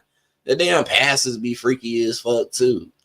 Like, what would really be going on inside this damn place? Everybody be always trying to look all dressed up, look they nicest, and if you look a certain way, then they like, oh, this person was wearing this person was wearing that. That was another thing about church too. It's like everybody just wanted to showcase how great they look. Like it don't matter if you come in with a fucking pair of slacks. It shouldn't matter, It was like a damn fashion contest. I definitely remember that shit too. Mugs wouldn't even let you go to church in some regular clothes. You try to go in some regular clothes, they like, hell no, you better put this damn suit on. You better do this. You better tie them damn shits up. Shit, I learned how to tie a tie at a very early age. Straight up, I learned how to tie a tie at a very early age. I know there's some people that probably never even learned how to tie a tie, but I know I did. Shit. See, you talking to one of them right here. Yeah, I know some people don't. Like, I know I got definitely, because tying the tie is not that easy. It's definitely, you know, it takes a little bit of technique, but once you get it, you got it though, you know. Yeah, I just look it up on YouTube or something when it's that time, I guess. True. Shit, I looked up how to do the bandanas, man. Shit, I had to look up how motherfuckers be getting they shit so nice like that. Like, how y'all be getting y'all bandanas to look so nice? I had to look that shit up. Did you get it right? Uh-huh. It's Nah, better with an iron. I fuck with YouTube. What made you become a creator? Oh, damn, that's a good ass question. What did make me want to, you know, it was my music. When I first started YouTube, what really got me into YouTube was my music. I wanted to put my music out to people, and that's what I did on YouTube for like the first 2 years. It was just music. Because when I found you, you were doing Red Pill, or you know, topics on that level. Oh, I did that for a long time too, and I remember I got a lot of play from that, man. I got a lot of views. I got a lot of play when I used to do that. Yeah, man, you had a strong. Well, I know some people that you know really rocked with you. I was like, yeah, I do too, shit. And then when you got into like the wrestling and stuff, that was even cool too, because I had stopped watching wrestling for a while. Mm-hmm. So I was just like, man, this a cool guy. He got wisdom and shit like that. And I just kept up with you, you know, and just catch you when I can, pretty much. Yeah, what got me into wrestling was sports. I got so annoyed at sports because I used to be a big sports fan. I mean, honestly, I know I say this a lot, but it's true. I used to play all sports growing up. I used to play football, basketball. I used to play baseball. Basketball was my favorite and my best. That was the best that I was the best at. Like, honestly, I was so good I could have been on the basketball team if I really wanted to. But like, even after that, like, I was just hooked. Like, I was seriously hooked in the sports. Like, I was literally watching all the games, all the teams, and I was doing it nonstop. And then eventually I just started getting tired of it. And then, you know, it's certain things I started noticing about sports too that I was like, okay, this ain't right. And it just turned me off, you know, and then I just cut sports off for a while. And then eventually it led me into wrestling. It's crazy. So you never really picked the sports back up, huh? I mean, in today's time, the only thing I watch today, sports related, is football. I don't really watch the other ones as much, but football, I will still watch that to this day because it's just laughable as shit. And it's still entertaining. No matter what people think about football today, it's still kind of entertaining to me. It is like, and they only do it once a week, you know? Yeah. And then the thing about it, it's like once you seen the rig, like once you seen how it's kind of not 100% authentic, it'll turn you off. So now just all the love have pretty much left. Now I just watch it for pure entertainment because I'm like, well, I found out it's not really authentic. So shit, I might as well for entertainment, you know. I mean, honestly, that's the main reason why I did leave. Yep. My favorite sport is boxing, but it have its corruptions too. So I love boxing.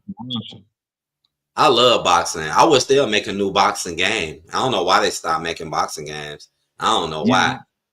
They made that Undisputed game, but it's still kind of ain't a. I mean, it didn't really fulfill that void. But yeah, they got a new game, that Undisputed. Yeah. Yeah, now UFC, I was a big fan of UFC as well, and MMA. I was a huge fan of that too. Yeah, I used to look at that all the time. And then, like you said, it's like once I start figuring out that the games are not really what people think they are, that's what turned me off. I still believe people should bet on that shit, should make money off that shit.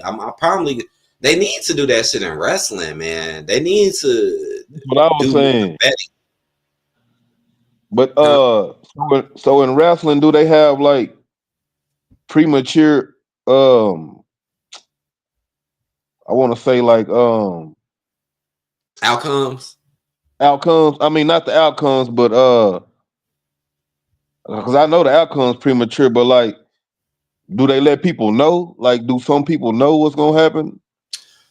Like who? Like say that it's a Monday Night Raw. Mm-hmm. Do some people already know what's gonna happen on that Raw? I think it depends on how close they are to them.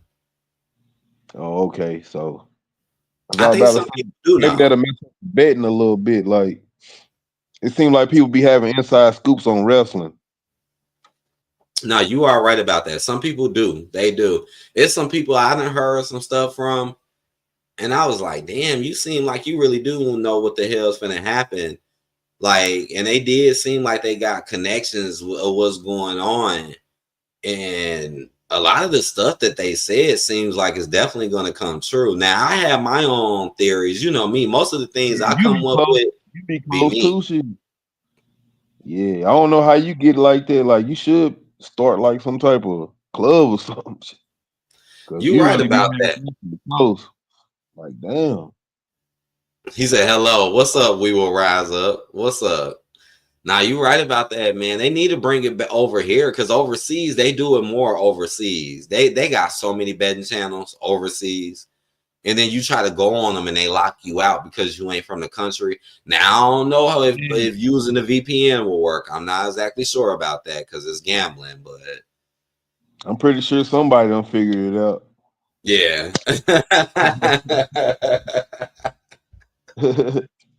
But we were right. Say your channel was recommended to me. Oh, that's what's up. That's what's up, bro. Yeah, good channel. But yeah, Brian, man, yeah, I definitely remember the red pill shit. And the main reason why I did the red pill shit is because I wanted to help people. Like I really wanted to help people. It wasn't anger, it wasn't spite, you know, it wasn't jealousy. It was just me being honest and telling the truth about the reality that we live in when it comes to us as families or just as men and women and how we operate, you know. Like I was just really just keeping it real, you know. You wasn't speaking nothing but wisdom and facts. Like the whole time, I was like, when I first ran across one of your videos, I was like, man, who is this? I'm like, this is a real smart guy. And then I just kept listening. I was like, yeah. And then I can tell it wasn't coming from bitter or it wasn't coming from malice. I was like, nah, this just a person with good wisdom, with good experiences. And shit, I was like, shit, if somebody this wise, try to keep up with them. So I just made sure I didn't lose the channel, just try to keep it in my feed and stuff like that. But yeah, it was definitely red. Thank you. Like I used to have a lot of people in the community that I used to talk to and mess with and stuff like that. Like I remember, like I learned so much from other people, and then I just looked at my own experiences because a lot of the stuff that I talked about, I've actually experienced. Like, yeah, especially at a young age. Yep. Like it's so many things. Huh? You from up north? Yeah, I live in the Chicago area, pretty close to Chicago, pretty close. Oh, okay, and I'm the exact opposite. Where are you at? In Texas. Ah, damn. So you down south? Like, yeah, I could catch a train right now, and I'll be right there in Chicago. Oh, and it's cheap too. Do you go often? It's been a minute. I go down there if I got something important to do. Yeah, I don't blame you. Man, you know, I went to Great Lakes. I went to boot camp up there, and we got to explore Chicago, man. Chicago was beautiful to me. Oh, yeah. I love it out here. It got its quirks, but I do love it out here. I'm not going to act like it. Because I used to stay in a way worse neighborhood.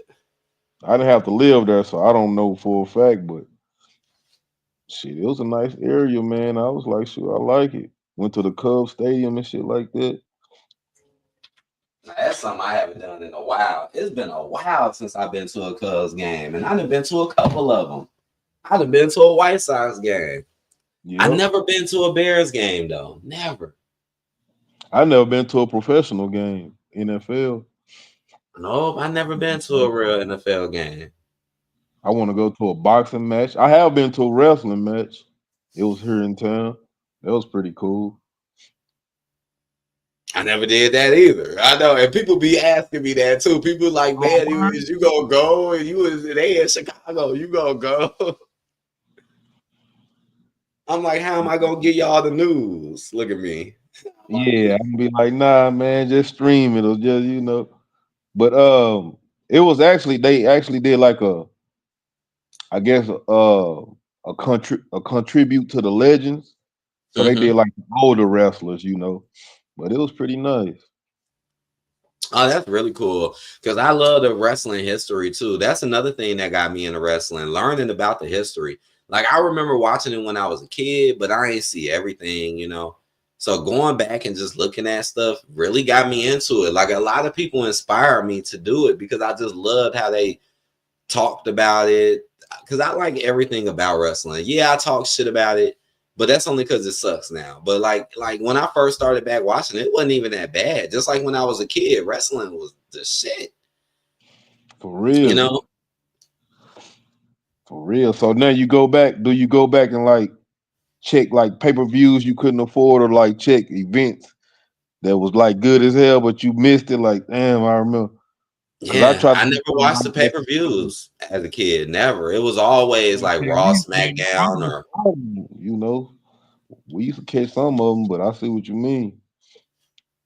My family, they were into wrestling. They used to watch it, and I guess that's what kind of got me into it. But nah, they didn't used to get the pay-per-views though. They just watch Raw or watch SmackDown or something. Yeah. And that's what got me into it, man. The ECW, WCW, Did you ever get on to give people the facts? Did you ever get on a trampoline and try to move? We used to do that shit. It used to be crazy than bit. You got me laughing. Oh, hell yeah. Flipping too. That's the main thing we used to do. But hell yeah, we used to do that back in the day. I remember me and my friends, we used to act like we was backyard wrestling. We did. Like we wasn't as great as other people today, but we used to do that shit. Real talk. And then I remember when, I don't know if ECW had just started, but I remember it was like the more first raunchy wrestling. And I was like, damn, what kind of wrestling is this? And I believed it was ECW because I think Rob Van Dam then was in there.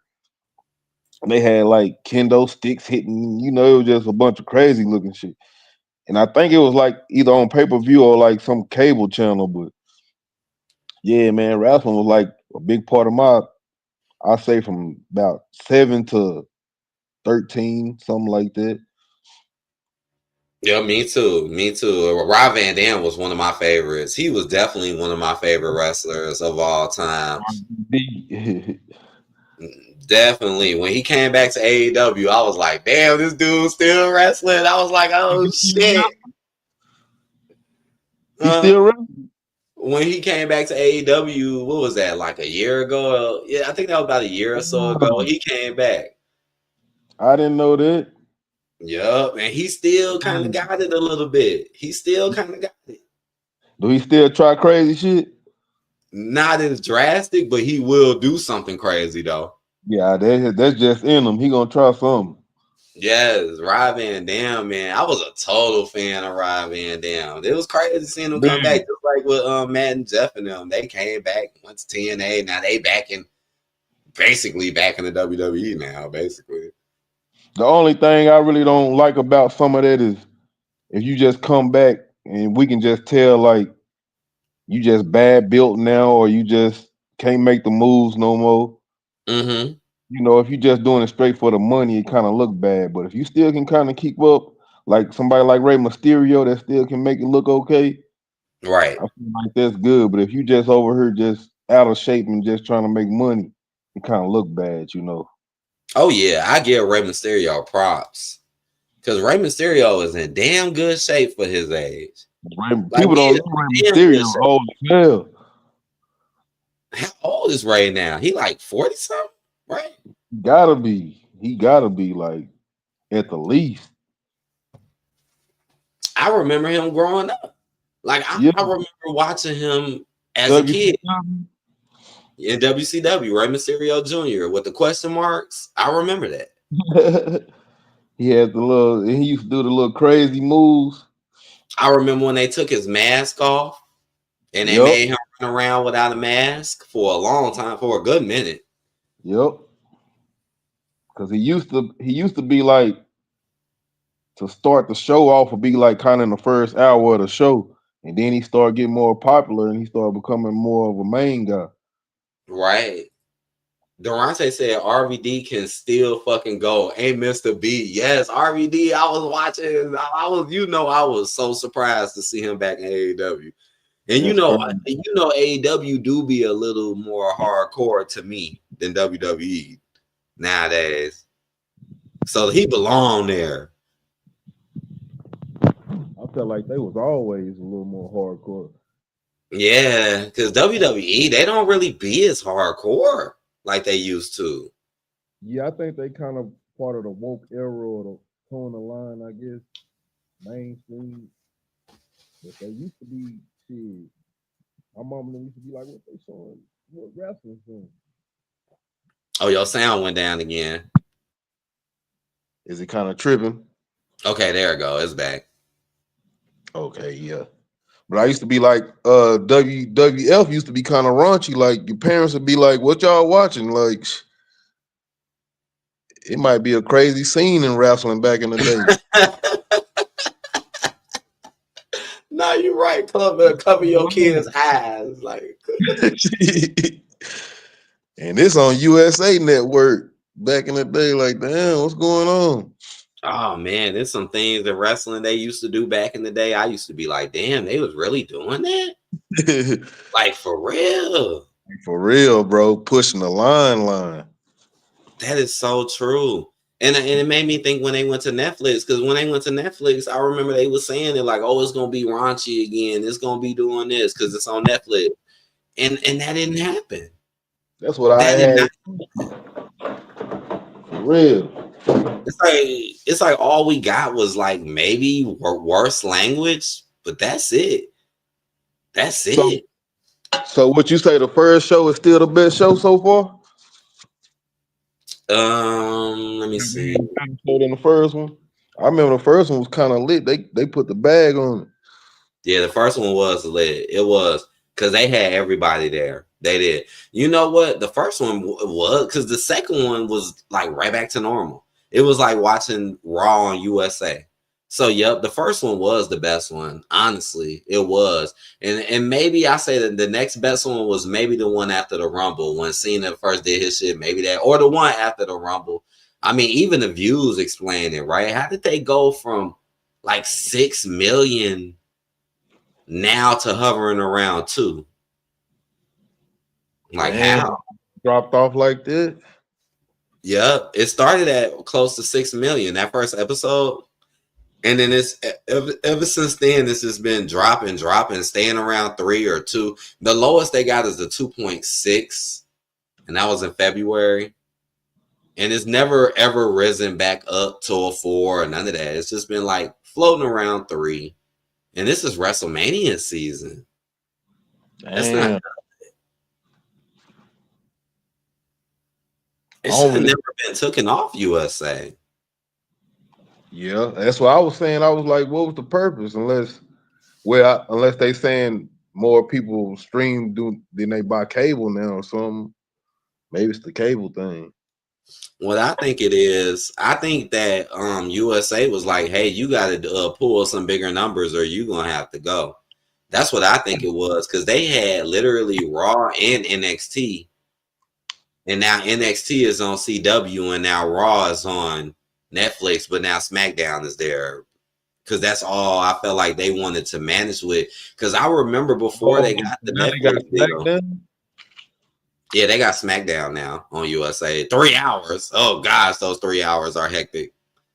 3 hours? Man, you should watch my damn SmackDown live streams because I be way more triggered for Smack. It's like Raw do not bother me like that, but SmackDown be triggering the fuck out of me. I swear. What's that, Fridays? Yep. Okay, I'm gonna check that out. Then what you going about like 8? 9. Well, Central Time. I go on at 9 o'clock Central Time. Okay, I'm gonna have to catch one of those. I know I caught a few of your Friday night on I think Fox. I caught a few of your Fox shows. Yeah, and now they done moved to USA, made it 3 hours. And man, that is the show where they pull the most effery. Probably because they got 3 hours, probably. It's like you got more time to do some, effed up stuff. Like, You gotta fill up some of that space with some fuckery. I mean, man. Do you do they split the roster still, or do they mix it all together? It's nothing like they used to. That's something that they need to fix. The draft situation definitely needs to be fixed. I noticed that they didn't even do it this year. Like, that's how messed up it is. They ain't even do it this year, right? They did it last year. They did it the year before. This year, they just said, fuck it. Damn. So, yeah, they need some help with that, too, because they just got people where they want to be and doing what they want to do. They need some help. Yeah, that's why I was wondering, because, they was kind of strict back in the day. You stay on SmackDown or you stay on Raw, but And now Mr. H did a better job with his drafting. They would get more viewers because it would give people something different. You want people to watch Raw and get something different, right? You want people to watch SmackDown, get something different. Today, it's not like that. Exactly. It's like you watching Raw, SmackDown, you pretty much getting the same thing almost, pretty much. Oh, well, you just answered my next question. I was going to say, what's the difference nowadays? Because there used to be a difference, But I will say Raw is a little bit better. And I think that's only because Mr. H has more of his favorites over there. It's like more of the wrestlers that he don't like is on SmackDown. So that's why he just really does some triggering shit. Like, I mean, it's so like that Naomi Jade shit. That shit triggered me, man. What happened? When Jade, it was wrong for them to make Naomi turn on Jade and Bianca like that in the first place. Like, why they can't be cool, get along, be a powerful team? Why it gotta be spitefulness and playing off stereotypes? Like, that's literally what they were doing. Like, when I seen Naomi do the heel turn, do what she do, I looked at it as a black woman stereotype. Like, this ain't nothing real or good. Like, look at Chelsea Green and her new team. Why they not fighting? Shit, like even Bailey and Lyra, when they fought on Raw, Bailey lost, but then she act like she didn't want to fuck with her, but then she came back and shook her hand. So I'm like, see, why they ain't fight? Why they always making all the black folks fight each other? That shit is irritating to me. Like, Naomi was a face, Bianca, face. Now it's like they're turning them heels, and now Bianca is getting booed. And then you said Jade the record twice, and then make it seem like she still fight at WrestleMania when she beat her ass twice. Like, none of this makes sense. That's wrong when they take your whole fan base from you like that, because it's like when you turn heel, man, that was now you getting booed. So right, just like the New Day. Like, I bet you if the New Day was still face, they'll probably sell more products than as a heel. Exactly. I feel like only heels working with like the main characters, right? Top characters. Yeah, heel can work with that because they still gonna love you, but now they got a reason to hate you also. But if you just trying to make a good name, you should try to stay face long as possible, I believe. And they will get something out of it, and that's the big problem I have too. If you are gonna turn heel, get something out of it. Just like you said, with the main people, they would turn heel and they would get something, like The Rock, like Hulk Hogan. They would turn heel and they would get something. Yep. Nowadays, you turn heel, you don't get shit, and you just get booed at, or not, no real opportunities, And then that was crazy because at the first Netflix show, Hulk Hogan wasn't even trying to be heel, and they booed him anyway. Like, man, we ain't trying to hear none of that.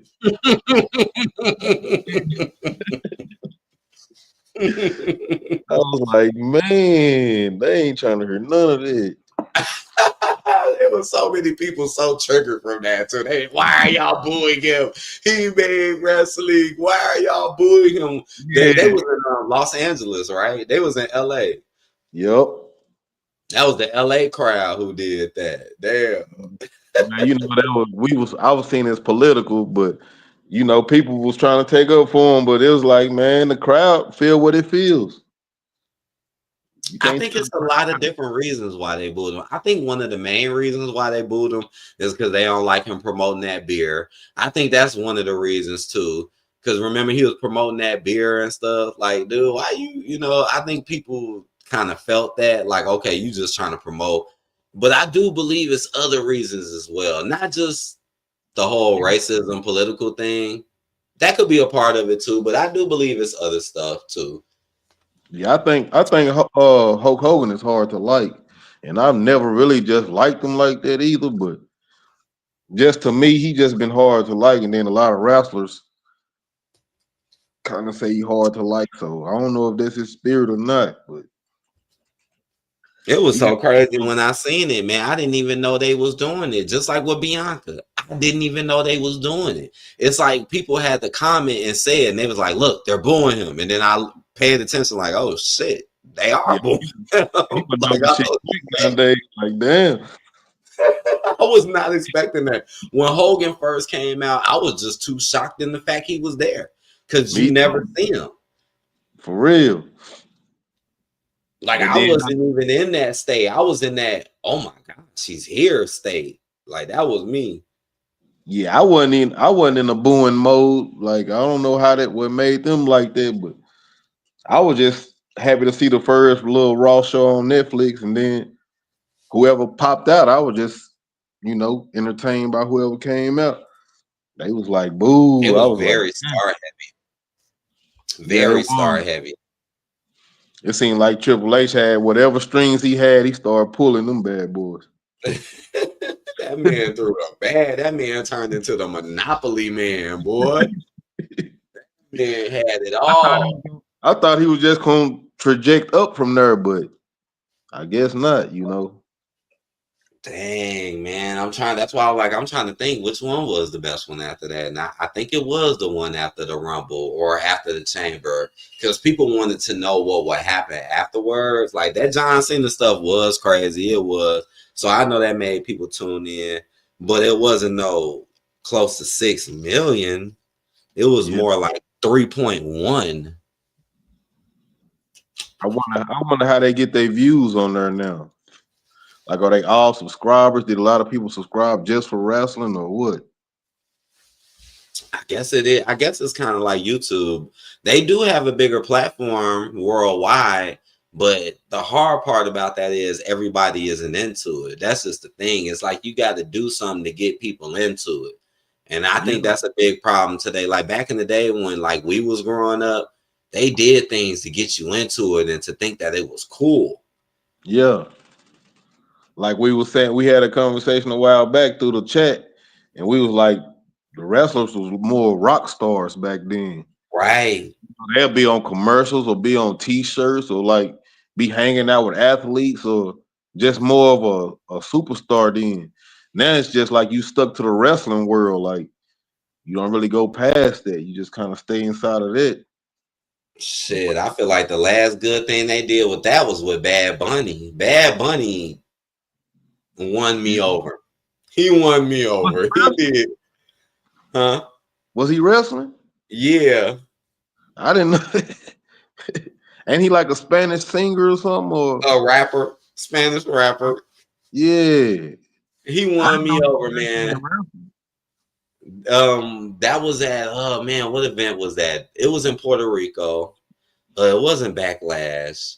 This was this last year? This was either last year or the year before. And that was the one where it was all about Damian Priest. They put a lot of emphasis on the Puerto Rican audience, and Bad Bunny was in it. Man, that was actually really good. Like, Bad Bunny actually performed. Who he faced? Damian Priest, yo. But I know they didn't. Did they make him win? Yeah, Bad Bunny won. It was a hardcore match too, and Bad Bunny won. That shit was pretty good, yo. Because at first I was like, man, skip this Bad Bunny dude. But I could tell that he liked it. Like, you know, you could tell when somebody likes what they do. Like, he like as a wrestler too, like even as a wrestler, right? Like you could tell wrestlers who really love it. Like, for example, like a Montez Ford, you could tell he loves that shit, you know, and I think that helps. And I think a lot of the black wrestlers actually love it. Like I feel like they wrestle with a lot more passion, even when I was younger. I feel like they might not be as more animated. Some of them are, but I just feel like they really passionate about it and they really trying to break through. When I feel you're right about that. Like Booker T. Booker T was super passionate, right?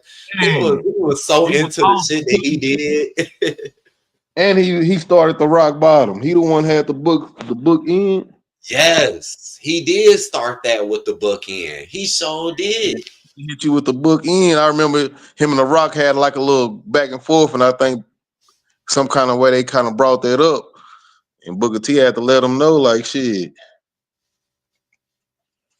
No, you're right about that, man. Like, you are like, yeah, like Montez.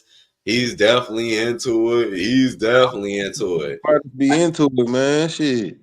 If we can just get now, if we would have had our own little league and we really find out, I feel like we could really just be ourselves, but we kind of gotta go with the flow.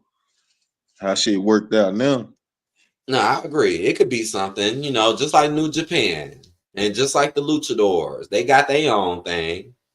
Yeah, if we had our own thing, I think it would be something special. I do. Yeah, because we used to look up to the Harlem Heat. We used to be like, man, that's our squad right there.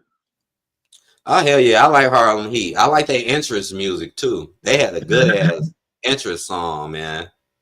For real. Yeah.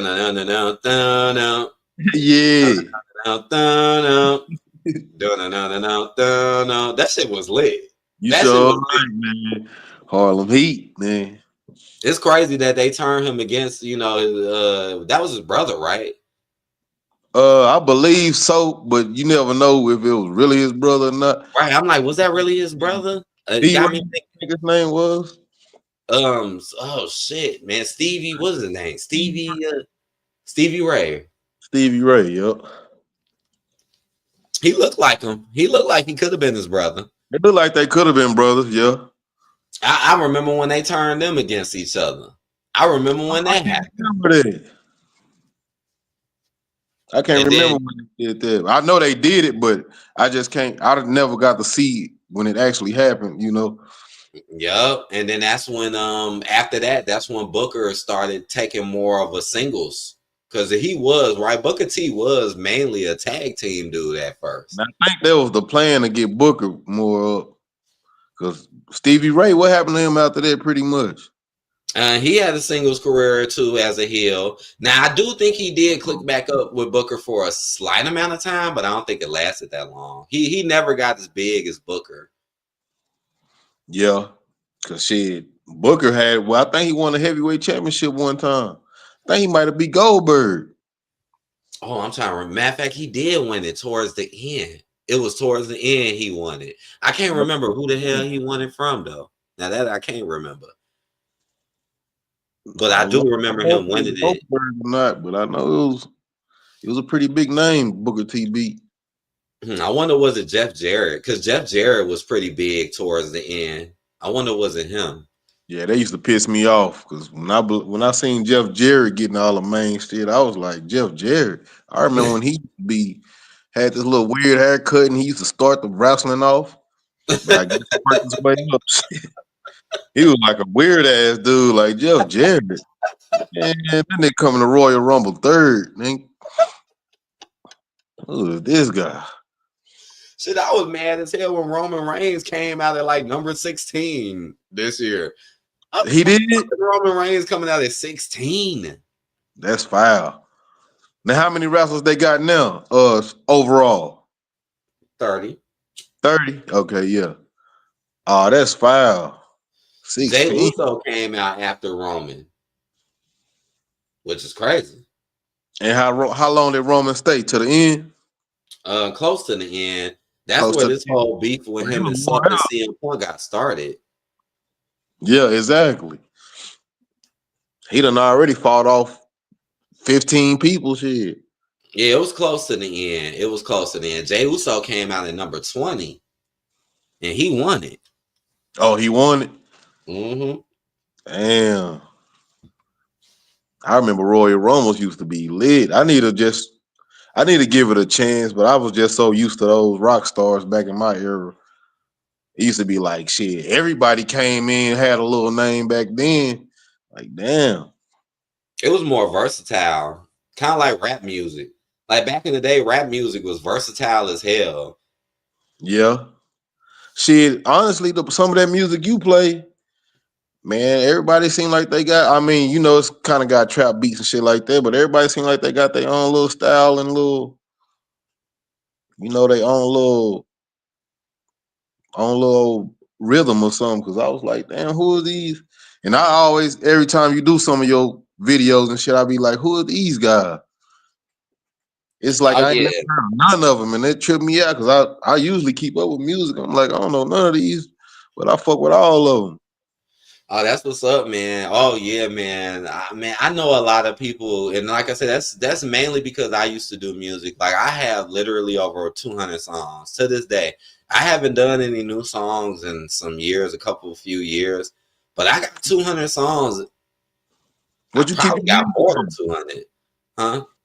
Where can we get your music at? It's all on here, right? It's all on YouTube. Go on playlists on your channel. You could just type in like, I need to make a playlist now that you mentioned it. I need to. It's gonna take me a while though. That's probably why I've been so damn lazy to do it, because I know it's gonna take a minute.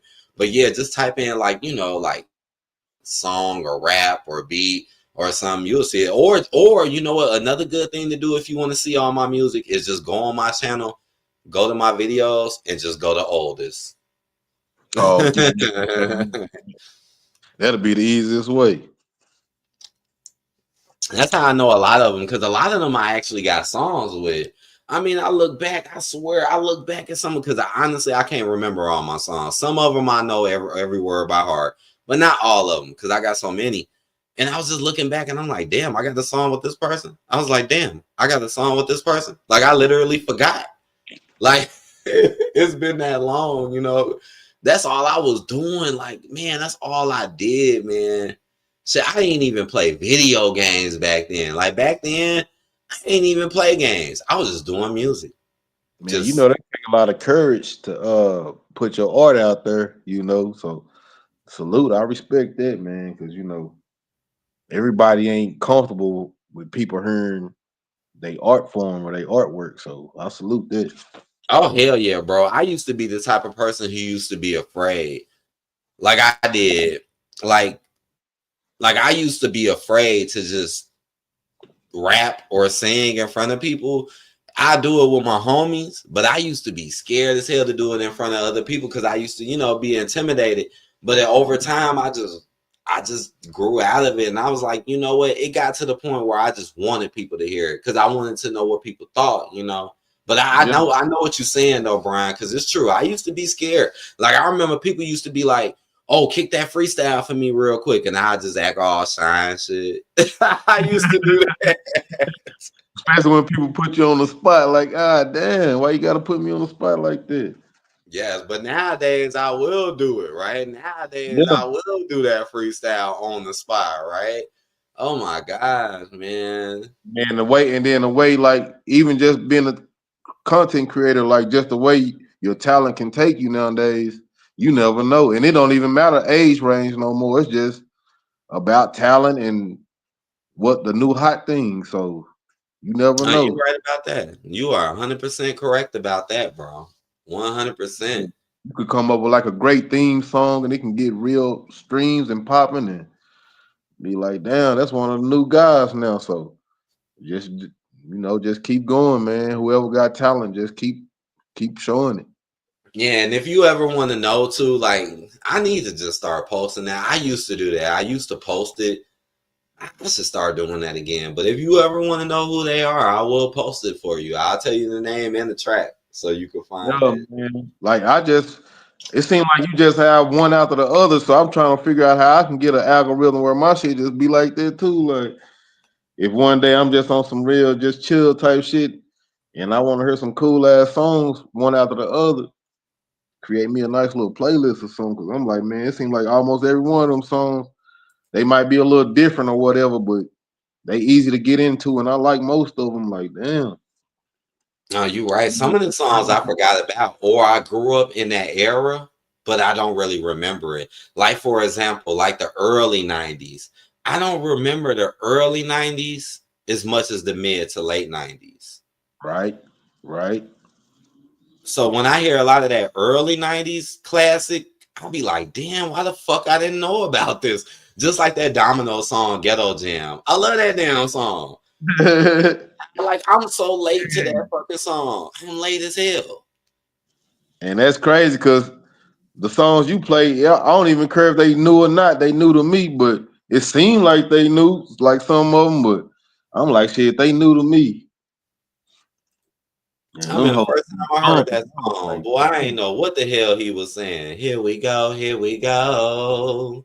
With a backpack full of yay. 1, 2, 3. This is OG. I swear to God, I did not know what he was saying the first time I heard that song. I was like, now I understand everything he's saying. I'm like, oh my gosh, I did not know he was being that vulgar. Like that song is kind of vulgar, low key. Like, and then the thing about it, it seemed like they used to make real high vibing songs. Like you can really just enjoy yourself to these songs. Like whatever you doing, whatever your the devices are, whatever. They just had like some real smooth beats, so they might mellow on it or whatever. Facts. And I mess with the 90s, boy. Shit. Everybody had their own little, I wouldn't say your own brain, but you kind of thought you all had your own thoughts for the most part in the era. So I was like, I like all that type of stuff, Me too. What's up, Slapnuts Theory? Speaking of Jeff Jarrett, Slapnuts. I was just talking about him earlier. Yeah, I get that reference. With a backpack full of yay. But like this man, damn, that dude was spitting some cold ass lyrics. There's nothing wrong with being a Trojan man. Like what? Like, oh, I get you. There is nothing wrong with being a Trojan man. They wouldn't just throw it in your face like that. Like they had little ways of say things, They had ways where they wouldn't just be so. Like nowadays, I feel like it's just straight disrespectful or, just straight over the line. At least they just told the line a little bit back in the day. Mm-hmm. Like they knew what lines not to cross, I feel like. It's almost like nowadays they cross the lines on purpose just for attention. Yep. And it actually works. That's what pissed me off. Like, don't y'all know that's what they doing on purpose? Right. That's so true. This just like a hot take or something. They just trying to be the hot take. And they don't care if it's negative or not. At least I went viral, but you don't even care if it's for negativity. That's crazy. That's true. You should care about the type of attention you get. Yeah, because 2 or 3 years later, you're gonna try to when somebody bring it back up, you're gonna try to deny it. You might not even deny it, but you're gonna try to say it's taken out of context, or they're gonna be like, no, this is what you was doing 2 or 3 years ago. So I feel like people just should be careful on that too. Right. I agree with you 100%, man. Like, and then, oh man, dude, that's another topic live stream in itself, to be honest. That'll be a good one. For real. Oh man, but thank you though, Brian, for coming through, man. Thank you. I gotta chop up with you, man. This is the first time. Maybe it's gonna be a lot more, but I sure appreciate you, man. Yeah, for sure, man. Like, what you doing, bro? Shit. It's cool to talk to people who've been following me for a while, because you said you follow me since my red pill, so that means you've been on me for a while, and it's cool to see people grow. You got to see 18, 16, for real. But you really. It take a while for you just say, man, I'm gonna go ahead and speak to this person, because it's all about your channel. So I really ain't trying to. involve myself or nothing. But I said, man, let me go ahead and click the link and just speak. And it was Hell a yeah, nice. but we be chopping it up. I love when you show up in the comments. Shit, we be chopping it up, man. I could already tell, like, shit, AD kind of from my era. You're not from Texas, but you'd have fit easy down here. So I can just tell certain people, I'm like, yeah, we could chop it up. No For real, I problem. got family in Texas. I do. I got family in Texas. I got family in Dallas and in Houston. They always want me to. I remember when I used to talk to them, they always wanted me to come down there. They always wanted me to come, but I never went down there. Some of my other family members went, but I never got the chance to go down there. And like the topic is about family and stuff like that. One thing about Texas people, we so inviting to like our people from out of towns and areas and shit. But the people that's around us, it's kind of like the same family stuff, the same stress and nonsense. But we very welcoming when it comes to, new family members and outside, people that long lost family. I mean, far out family members. We very welcoming and stuff like that, though. I would like to know more about it. I had this one of my followers who came on here. She just moved from New York. She moved from New York to Houston. I think she moved to Houston I think it was Houston or Dallas. And I remember when she came on here and she talked about how much she loved it because she used to stay in New York. And she sounds so damn happy too. And guess what? No taxes. So that's a lot. That's another thing too. Shit. Oh, that's what's up. Because Illinois taxes is high as hell out here. Man, yeah. Some of my homies from up there and some of my New York homies be like, man, you so lucky.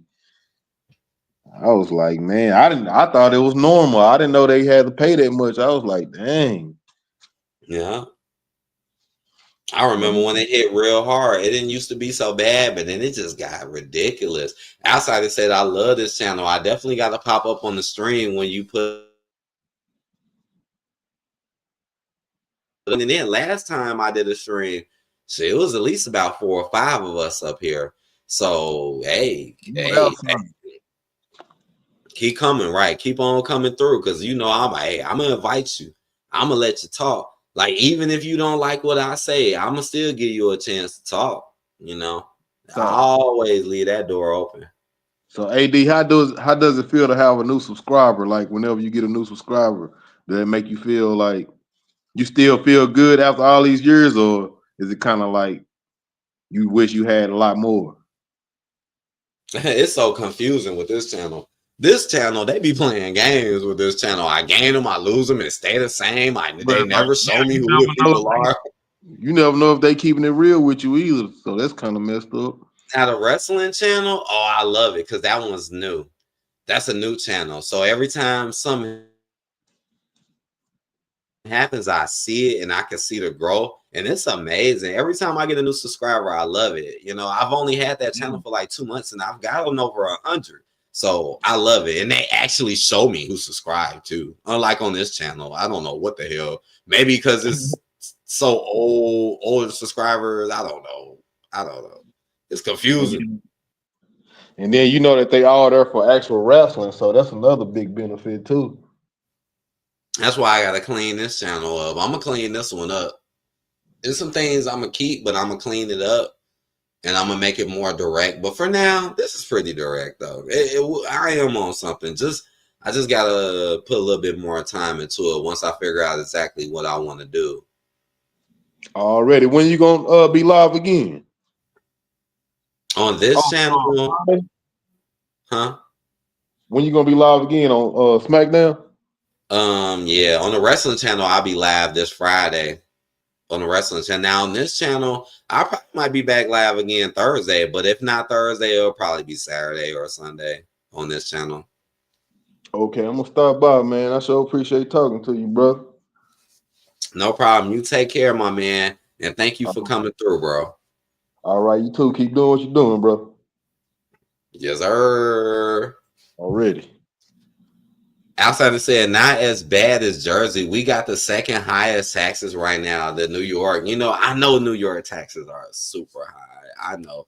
They're extremely high. Jersey taxes. I mean, y'all right next to them too. Y'all are right next to them.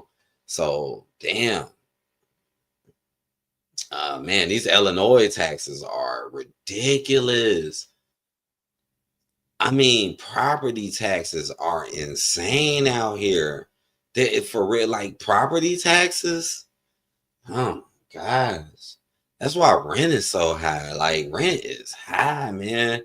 You gotta go to a real specific spot.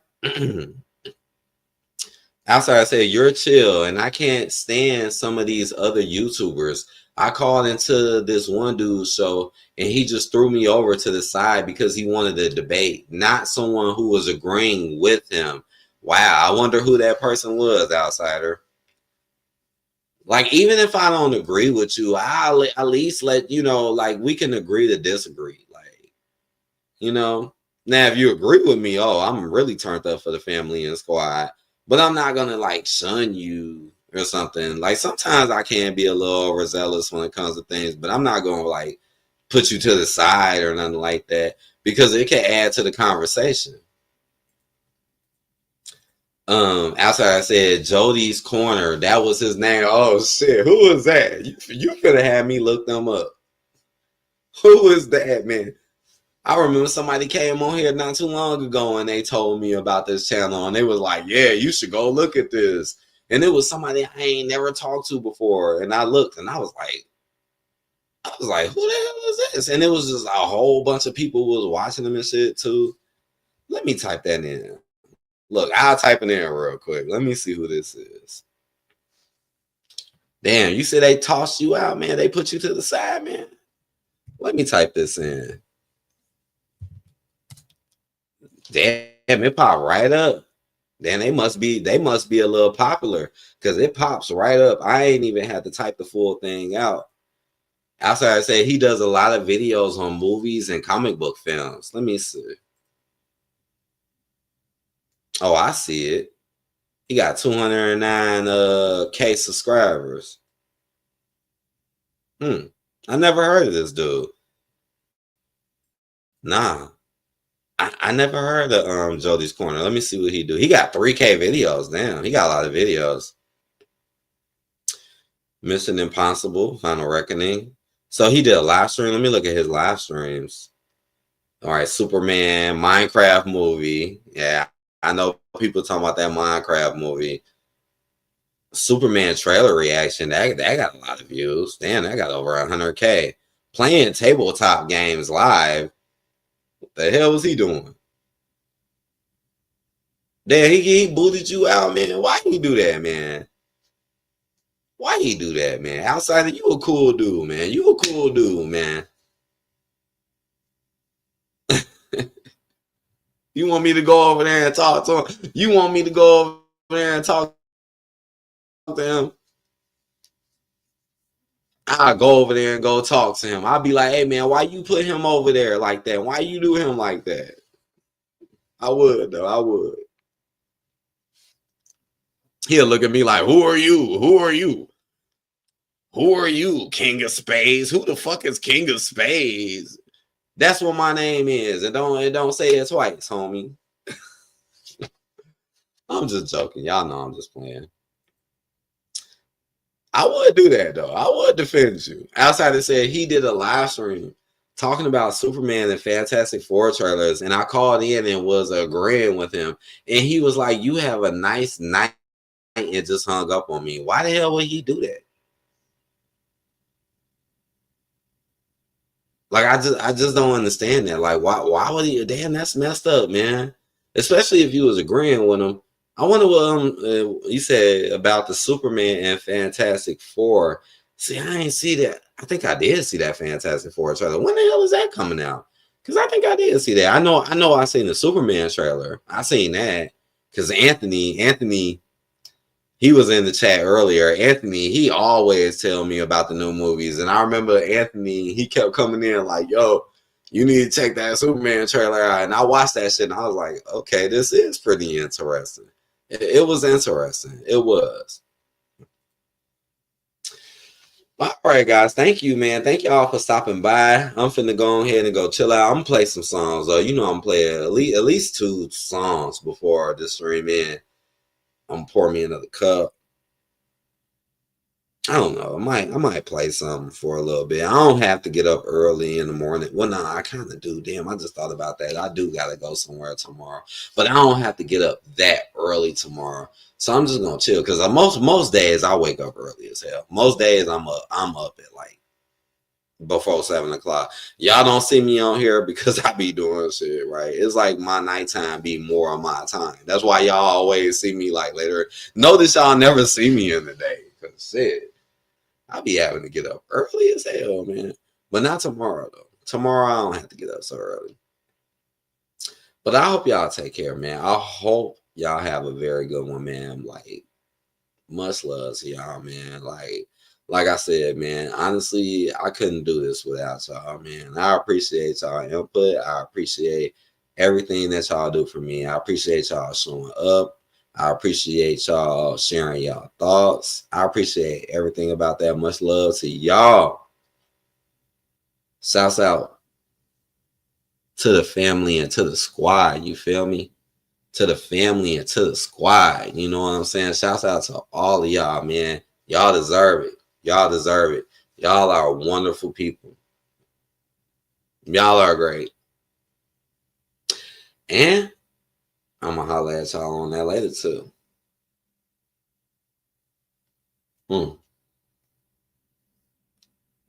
Ooh, this is so good. This is so good. This damn cup.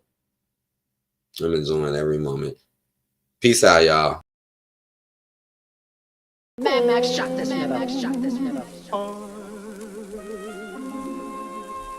Empty dreams wake a cold heart. Life is cold as a wall. Fuck it. I don't care about nothing. S'mores. Bill, this is important.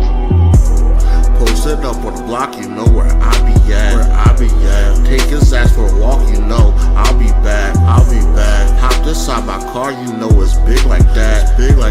She will do the choosing the way we interact. You can stick to the fight and you ain't built like that. I can have some cash because I'm into that. Who's that pretty girl dressing in all black? Please don't come outside unless you're really strapped. All of y'all are pussies like a kitty cat. You always talking about how you're in the trap. All you do is talk about how I rap. Actually, I'm hot. I strike you with the match. Pull up on the scene, I will lay you flat. The money's piling up. I can keep it stacked. You can't keep the cars that I really have. We be like them boys that's a men in black. Fuck it, who want it? I'm gon' keep it coming. All my niggas be stuntin'. I don't care about nothing. Fuck it, who want it? I'm gon' keep it coming. All my niggas be stuntin'. I don't care about nothing. Fuck it, who want it? I'm gon' keep it coming. All my niggas be stuntin'. I don't care about nothing. Fuck it, who want it? I'm gon' keep it coming. All my niggas be stuntin'. I don't care about nothing. Don't be in the field, you will get attacked. See me on the team, I am big as Shaq. Wherever I'm at, I can get a bag. Rob his ass quick with a dirty mask. Knife on my waist, I can get you stabbed. We never talk down our asses really fat. I just took your girl, that was really fast. I don't need a lift, Bill, take her this is to the important. cab. That ain't bad if you ask me. It ain't. Don't even ask. Don't. Mad I Max shot see this why you nigga. mad.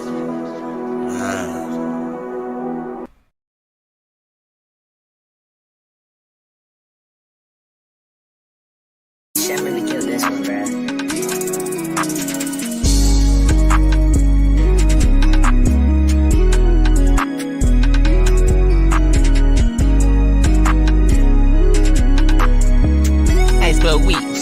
Let me see me in the street.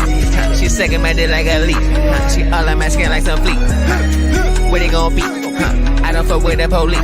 I'm high cause the bitch in on skis. I smoking that weed on OD.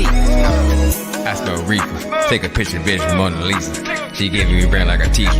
My nigga, we grab you some reaches. You faking that nigga, be snatching. I don't give a fuck about your cabin. Nigga, you know, make it happen. I'ma stay with sipping on that maple. Nigga, you know, I'm going crazy. Cuddle like that with a shit. Yeah, I drop it a bit like some did it. She give me a lip, we ain't kissing. Faking that nigga, you done did it. You playing around, bitch, you tripping.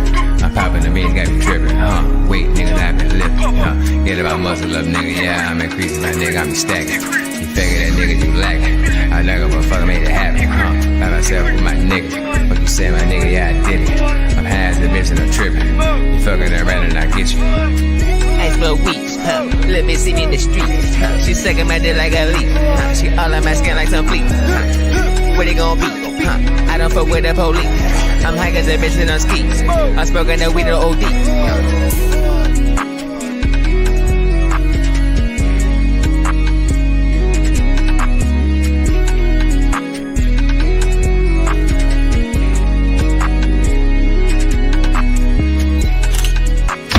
One location down. Roger that.